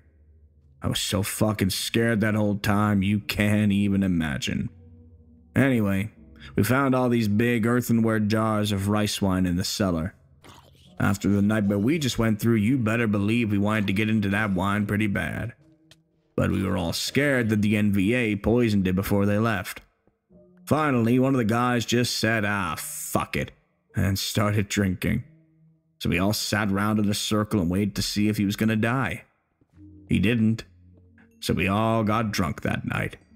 I snorted some involuntary laughter and said, "That's pretty dark, man." They were dark times. Jack grinned. I could tell he was already sliding feet first into the bottle, as he probably did every night. But this time was going to be different. Tonight, Jack Werner was going to let it all out. He was going to lay it all bare for his audience of one, and I had a feeling things might get downright ugly. I was ready for it. No, I wasn't just ready. I wanted it. I was darkly fascinated by Jack because he was a shit human being. If it weren't for the war, Jack's life probably would have taken an entirely different trajectory. The powers that be had stolen his youth and murdered his innocence. After all, shit human beings aren't born that way. Everyone is shaped by their environment, and Jack was no exception. I raised my can and said, "Well, for what it's worth, I'm glad you didn't get poisoned. What's next? How about you tell me the story about how you met your wife?" Jack looked bemused by this question. You're really picking at some old wounds tonight, aren't you? Well, I met her at an apple orchard. We both got hired on for the fall apple harvest. It was hard work, but she never complained. Always smiling, always trying her best. I fell for her pretty hard, and eventually she took a shine to me too. She was the one who convinced me to settle down, find a stable job, and finally drop some roots. That first year together, it was magic. I stopped having so many nightmares. I didn't feel so goddamn detached from everything, you know? I felt like I was part of my surroundings again. And then we went to see the deer hunter, and things started going south after that. I was having nightmares again, and I started drinking to drown them out. I got into a fight at work, and I got fired. I lost a good job at an auto plant, all because I had a bitch of a hangover and I was feeling mean. The wife was furious at me. She stood over me at the kitchen table and yelled, "How are we supposed to pay for this house we just bought? What are we gonna do?" I told her, "Maybe you should stop yelling and go pick some fucking apples." She went ballistic and slapped me across the face. I said, "Don't you ever raise your hand to me again, you stupid bitch." And I'll be damned if she didn't try it again. Well, that was the last straw. I grabbed her by the throat and put her up against the fridge. I choked her until she was red in the face, and I told her, "You're trying to push a button in me, woman. Don't you dare push that button. Don't you fucking dare." I stared at Jack in dismay. "Jesus Christ, man, why would you do that to your wife?" Jack narrowed his eyes and said, "Go ahead and clutch your pearls. I didn't hurt her. I just showed her what would happen if she crossed the line. She never tried anything like that again. She learned her lesson."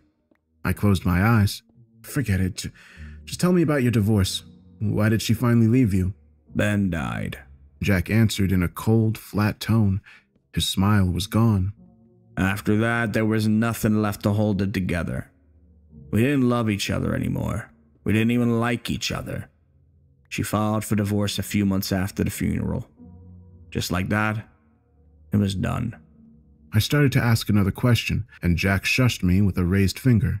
"Okay, your turn. How about you? Why are you sitting here on my porch? Why aren't you still with your better half?" I felt my jaw tighten in a flare of resentment. I shot back. "We aren't talking about me. We're talking about you." "Why not?" Jack demanded. His smile was back, but now it was gleaming with hostility. "You asked me about my divorce, and now I'm asking you about yours. What happened?" I glared at him and snapped. "She fell for a guy at work and kicked me out." "Well, fuck a duck." Jack wheezed, and he toasted me back with his glass of rum. "Ain't that some shit? What did you do to make her turn to another man?" I gave him the side eye and muttered, "What is that supposed to mean?" "She wanted to be with you, and then she didn't." Jack explained patiently. "So what happened?" I stabbed a finger at him and hissed, "It's none of your business. Do you want me to leave? I'll go right now." "Oh, now he wants to leave," Jack said. He was still smiling. "Fine. Forget I said anything. Back to me, I guess. Ask me something. Go ahead." I clamped down on my anger. That was exactly the response he was looking for, so I would deny him the pleasure. I shrugged it off and said, "Okay, more questions. How about, what was it like for you when you came back from the war?" Jack studied his glass of rum, looking for assurance within its murky depths. "Well, I was gone for 13 months. When I got home, a lot of things had changed. Guys my age were running around with long hair. There were tie-dyes and miniskirts. I had no idea this cultural revolution was happening. Not until I got off the plane and saw it for myself. Now, I fully expected to come home a hero, but I was dead wrong. They all fucking hated us. On the day I came back to America, someone spit on me and called me a baby killer. I'd just gotten out of a taxi with all my gear, and this girl came up to me and said, "Welcome back, baby killer." And then she spit on me and walked away. I just stared at her with my mouth open. This spoiled fucking brat, this soft little child who never had to lift a finger in her entire life. She comes clomping up in her sandals and her bow-bottom jeans, and she spits on me. A friggin' baby killer? As if that's all I did all day, just walk around and shoot babies.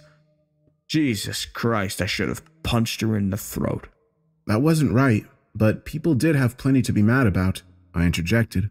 There was a war going on that nobody wanted. Protests were being shut down by the cops. A couple of kids ended up getting shot by the National Guard at Kent State University. Nobody had any right to give you a hard time about your service, but they did have a reason to be angry. Jack scoffed at me and said, "It's not like I had any choice in the matter, did I? I wasn't gonna get a college deferment like all the smart kids. I wasn't gonna dodge the draft and run away to Canada like all the rich kids either. The rest of us, we didn't have a choice. All those peaceniks and protesters thought they knew what was going on, but they didn't understand the reality of the situation. But the worst thing to me was that, even though most of them were dumb as fuck, they were still right. It was a bullshit war. We got involved for bullshit reasons. And in the end, what did we do? We gave up. And we let the NVA take over. All those lives, all the suffering and the sacrifices, it all meant nothing. I felt a pang of pity in my heart, and it struck me that almost nothing is completely black and white in this world. The truth is that reality is fucking complicated, and anyone who thinks otherwise is lying to themselves. I adapted after a while. I grew my hair out to fit in. I tried to lead the life they want you to lead. You know, the house, the kid, green lawns, and church suppers, all that horse shit.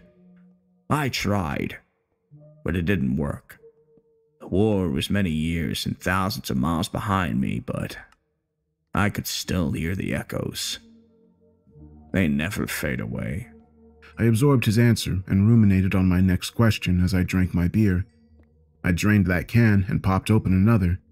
How many people did you kill? Faintly, Jack said. I don't really know. In the heat of a battle, it can be hard to say who killed who. Probably 15 or 20, maybe more. None of them were babies. Were they all soldiers, though? No, I don't think so. But I can't say they weren't the enemy either. That's just how it is. There's always some collateral damage in a war. People get caught in the crossfire. I gritted my teeth at the casual and boozy brashness of this statement.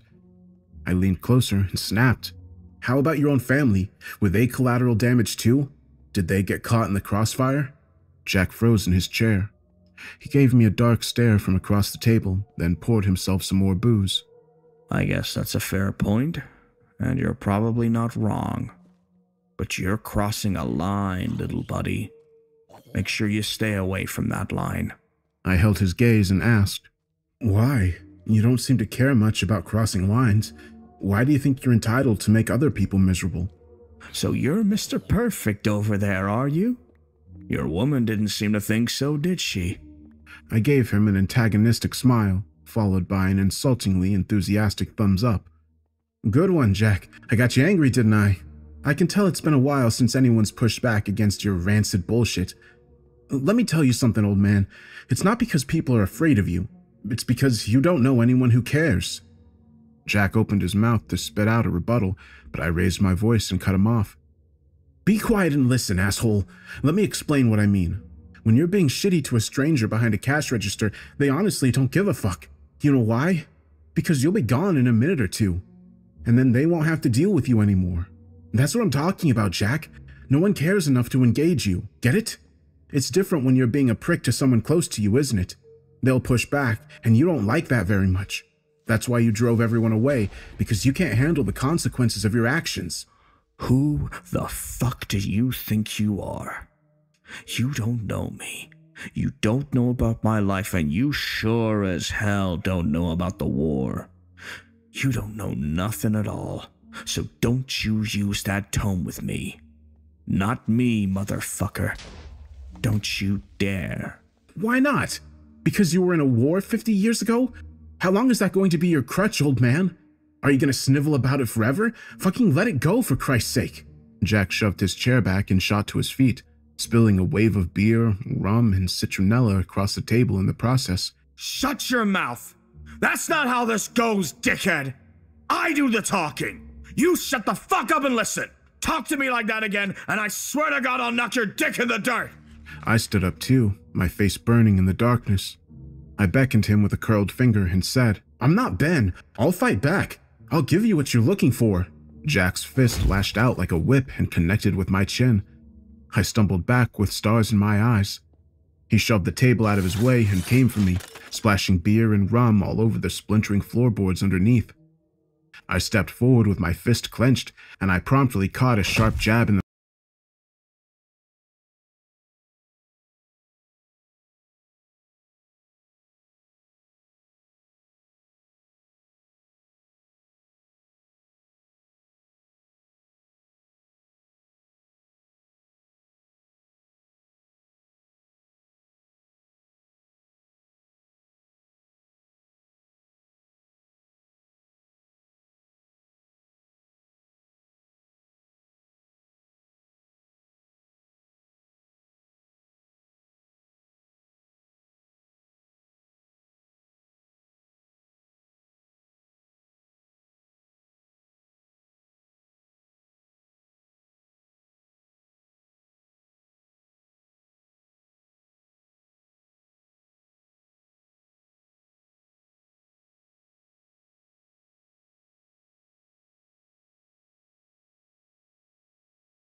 the mouth. I charged into Jack's next punch with my head down, and I tackled him around the waist. We slipped in the puddle of booze, and I landed on top of him. Jack let out a sharp cry of pain when he hit the deck. His fingers started clawing for my eyes. I shoved his hands away and clobbered him in the face. He tried to cover up his head with his arms, so I pinned them with my knees and hit him again. I popped him a third time, then drew back my fist to give him a fourth one. Something jagged and primal had been released from the depths of my soul. I wanted to punch his face into oblivion. I wanted to kill him. "Are you done, fuckhead? Do you want some more?" Jack smiled up at me, and I saw blood on his teeth. Come on, coward. Keep going. I looked down at his wild eyes, his bleeding face, and just like that, my rage was gone. I felt dirty. I whispered, "No, I won't do it." I heard a door swing open across the street, and a woman shouted, "If you don't knock it off over there, I'm gonna call the cops." I stood up on shaking legs and spat a mouthful of blood over the railing. I hollered back, "Everything's fine. Mind your own business and go to bed." Jack sat up and mumbled, You tell her, boss. Give her hell. I felt my stomach do a lazy roll in my gut. I grimly swallowed down a wave of nausea and crouched down to stare Jack in the eye. "Last question, Jack. What was the worst thing you ever did? Tell me the truth, you old bastard. Let it all out." I didn't think Jack was going to answer, but he did. He bowed his head and muttered, I rented a room in Saigon when I was on leave. I was used to being on high alert at all times, but there wasn't any threat in Saigon. I didn't know what to do with myself, so I went out and got hammered all day, every day. If I didn't get drunk all day, I probably would have lost my mind. I got myself thrown out of a bar one night for causing trouble. I was walking down the street afterward, drunk as hell, and this shady-looking guy asked me if I wanted to meet a girl. I knew what he was talking about. Me? I didn't have a girl waiting for me back home. I was always too awkward, I guess. I hadn't even gotten my first kiss yet, but I was a murderer. It's pretty fucked up if you think about it. Pretty fucked up all around.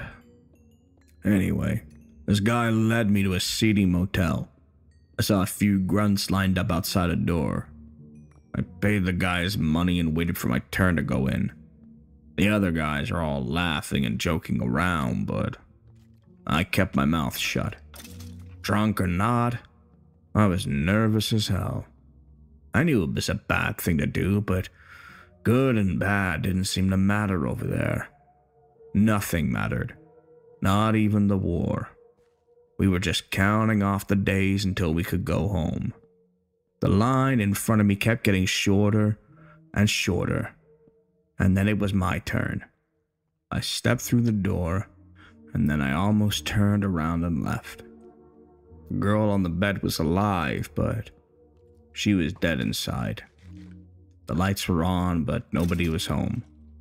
She was somewhere far away from that dirty little room with the cockroaches on the walls. She was in a place where nobody could touch her. I hauled myself to my feet with the railing, and I spat more blood into the front yard. I'd officially had enough.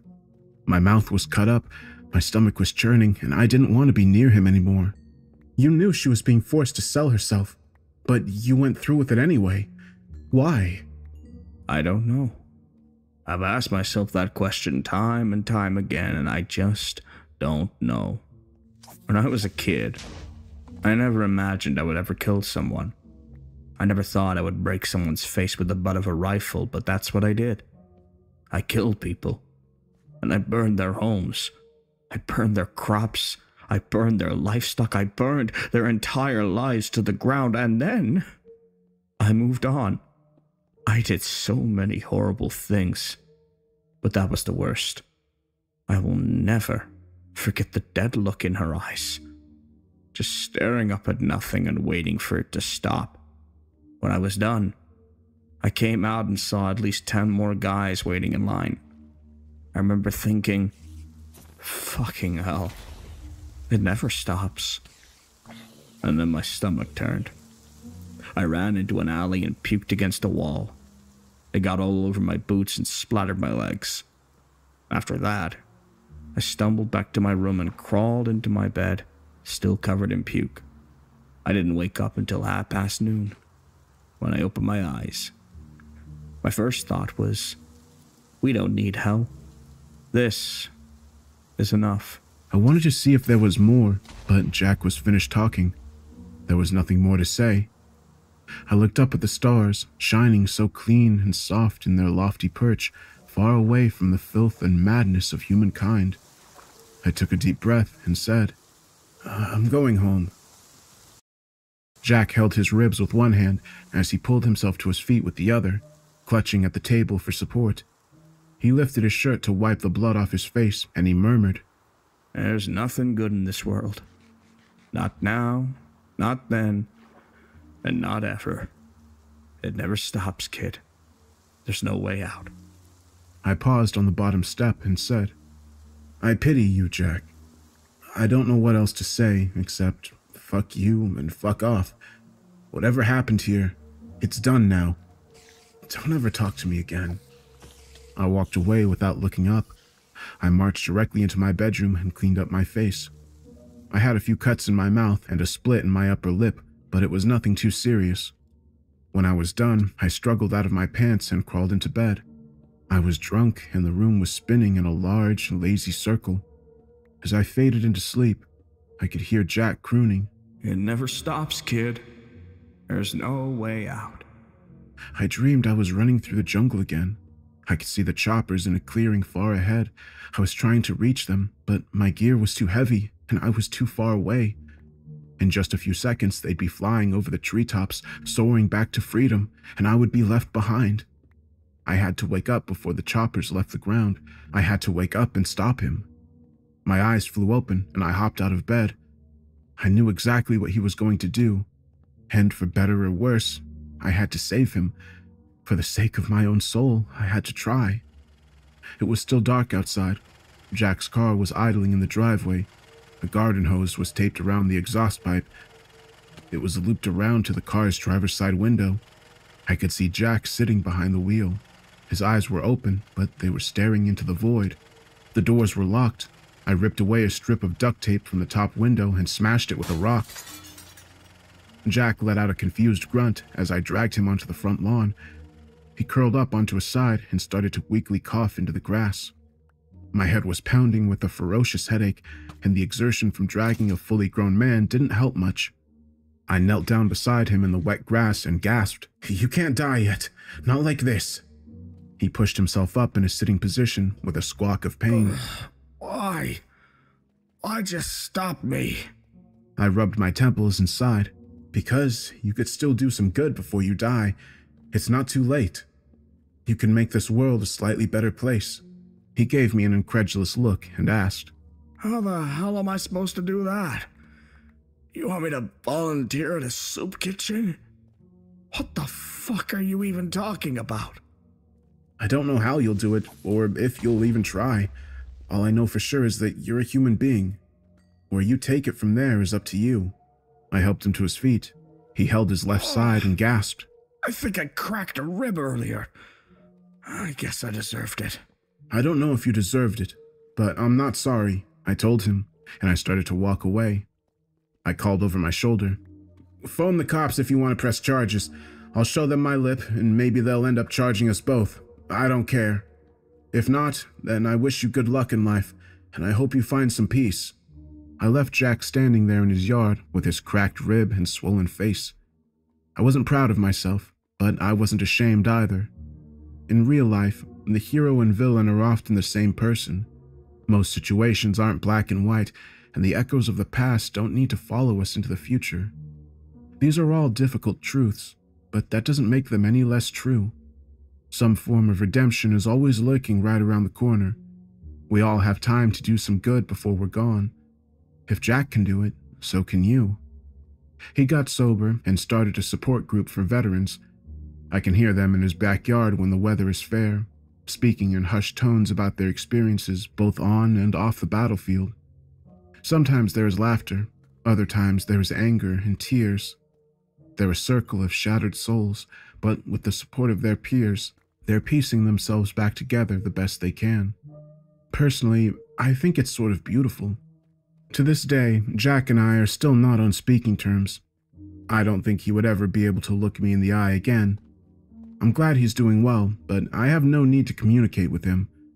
I'd always be silently judging him for his actions in the past, and that wouldn't be good for either one of us.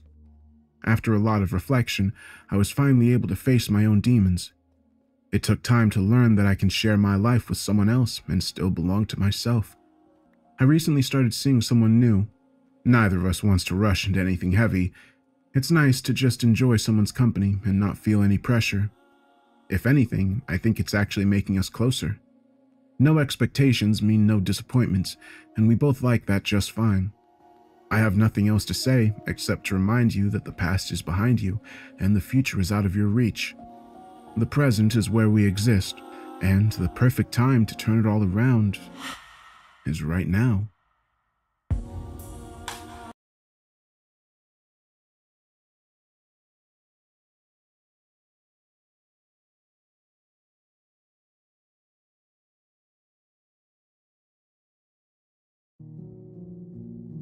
It's taken me 30 years to talk about this. I don't know why now of all times I'm feeling the urge to get all of this out, but here it is. I won't lie, I've got some liquor in my veins. I'll have even more by the time I finish saying my piece. I hope I stay coherent enough through all of this, but if not, well, I'm probably not going to look back at this again. In 1993, a child was discovered out in the outskirts of Walder Forest, Montana. A game warden, Chris Stutson, noticed him and contacted the Gorge Falls Police Department. In turn, they contacted me, Harold Dawson, Sheriff's Deputy of Clark County, Montana. They dispatched me to meet up with the warden and figure out who the kid was. I arrived on the scene mid-afternoon. The brisk autumn air swept a fierce chill through my bones, digging its way underneath my jacket. The scent of turpentine wafted its way through the maze of ponderosa pines that littered Walder Forest. I've heard some say that those trees smell like vanilla. I say they're insane. As the wind billowed past me that afternoon, I remembered thinking to myself, what a shitty day to get lost in the woods. I gave my patrol vehicle a once-over before stepping away from it down the dirt path. I had parked my squad right next to the warden's truck. I could barely tell if the beaten-down truck had always been brown or if it was just showing its age with rust. I had squinted my eyes down the trail that lay ahead of me.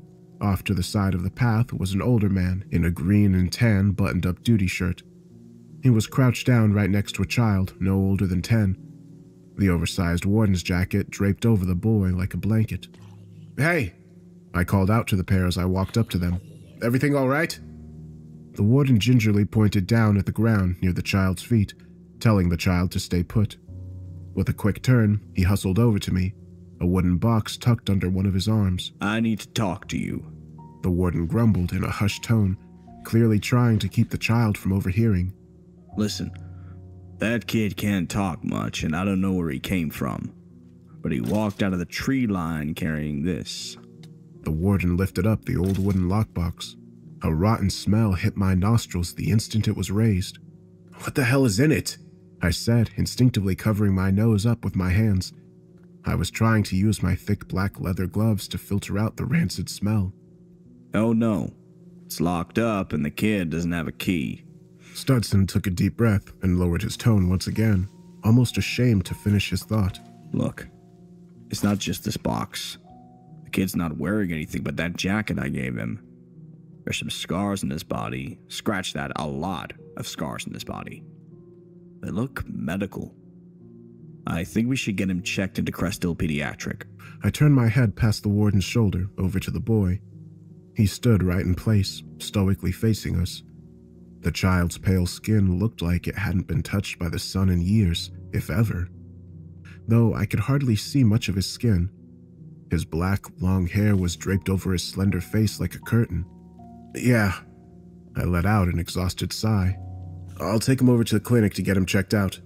I tell you what, we don't have much help out here. Do me a favor and take that box to the station in the meantime. I'll crack it open once I've dropped him off." With a nod, the warden spun back around towards the child, taking a knee right in front of the boy. "Hey kid, You're gonna go with this nice man and he's gonna get you some help. I've got something I need to take care of, but I know you're in good hands. Okay? The child's eyes rested on Studson. His eyes were too cold and too dark to be a child's. They almost looked vacant. Despite that, Studson turned towards me and put on his fatherly voice, exaggerating his friendly tone. All right, boss. He's all yours. Take good care of him. I'll see you down at the station. The warden stood himself up and walked towards his beaten-down truck. I took his spot next to the boy. After a brief moment, the sputtering sounds of Studson's reverberating engine filled the wood line. The warden made a quick U-turn over the dirt road and drove off.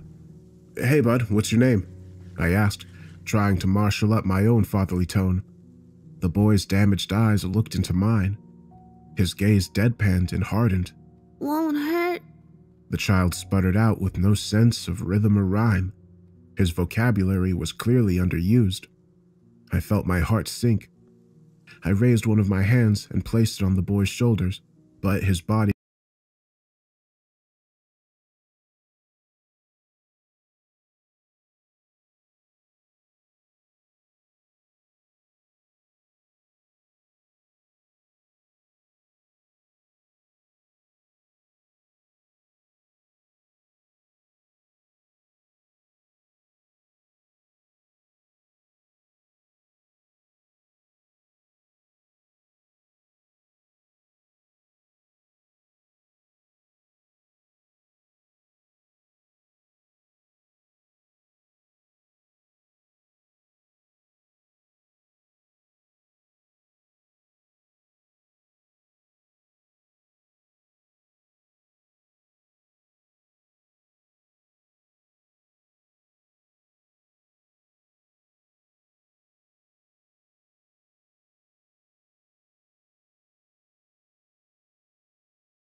He quickly stiffened at my movement.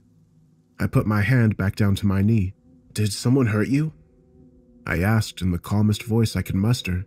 This'll hurt, the boy said, his tone glazed over as he trailed his hand down his sternum and stomach. I watched his movements with concern. I couldn't help but have my mind wander back to what the warden had said about his scars. "I'm sorry, kid. I just need to take a quick look." I raised my hand back up to the child and peeled back the warden's coat. Surgical scars lined the child's sternum and stretched further down to checkerboard the boy's stomach. Some were old and faded. Others looked newer and fresher. The most recent couldn't have been more than a month old. Jesus. I felt my voice fade off. Never in my life had seeing something on call affected me quite like seeing what was done to that boy. I covered the boy back up in the jacket and stood. This time, with a softened touch, I rested my hand on the boy's shoulder and softly pushed him towards my vehicle. "We'll get you checked out, bud," I whispered to the child as I strapped him in. I've had other kids in the back of my vehicle before, usually for shows and job events. They were always looking around and fiddling with everything, but not him. He didn't look around the police car like a normal child might. He was broken. Cop aside, I was a father, and I knew he wasn't in the right headspace. A nearly silent drive took us over to Crest Hill Pediatric Clinic. I carried him inside and let the nurse take him into one of their rooms. I gave them my card and told them to contact me specifically if they learn anything about the boy. That included his health. Though that was only partially for my investigation. I was praying that the kid was going to be okay. I was certain that this wasn't just a case of a lost child. If it turned out that it was just some irresponsible or abusive parents, then it would take hell and high water to keep me from dealing with his caretakers personally. Shortly after returning to my squad, I drove over to the small Clark County Sheriff's Department and stepped my way inside. Normally you'd walk in and you'd only smell the musk from the aged wood walls. But that day, the only thing that struck my nostrils was the smell of that rotting box. Studson was waiting for me right near the check-in. My secretary was sporting a medical mask to help her with the scent.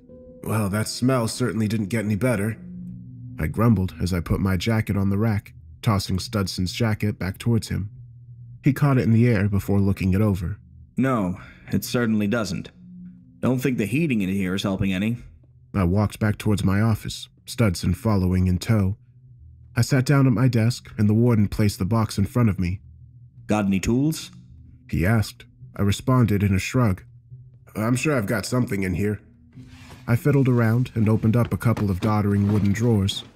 The humidity from countless summers kept the drawers from ever closing properly, which provided me with endless frustration over the years.